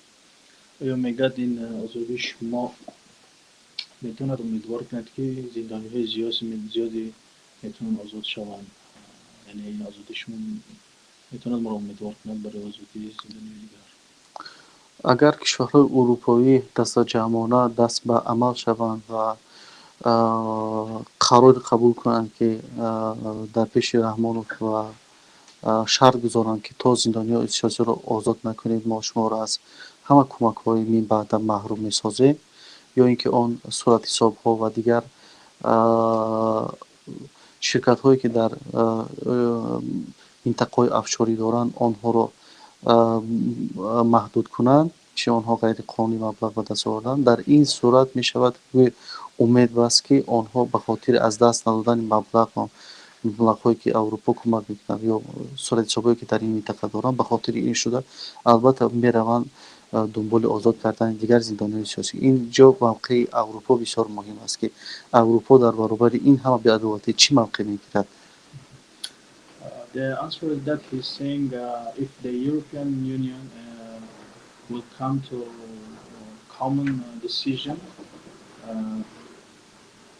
to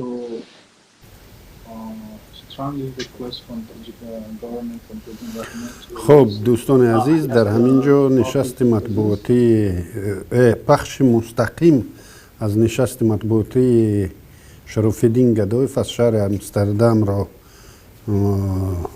خاتمه میبخشیم. روزهای نزدیک در برنامه های تعلیلی رو در شبکه پیمون تیوه انتظار باشید. همکاران ما در تحلیل این قضیه با شما خواهم بود. خدا یار و مددگار همه‌تان بود.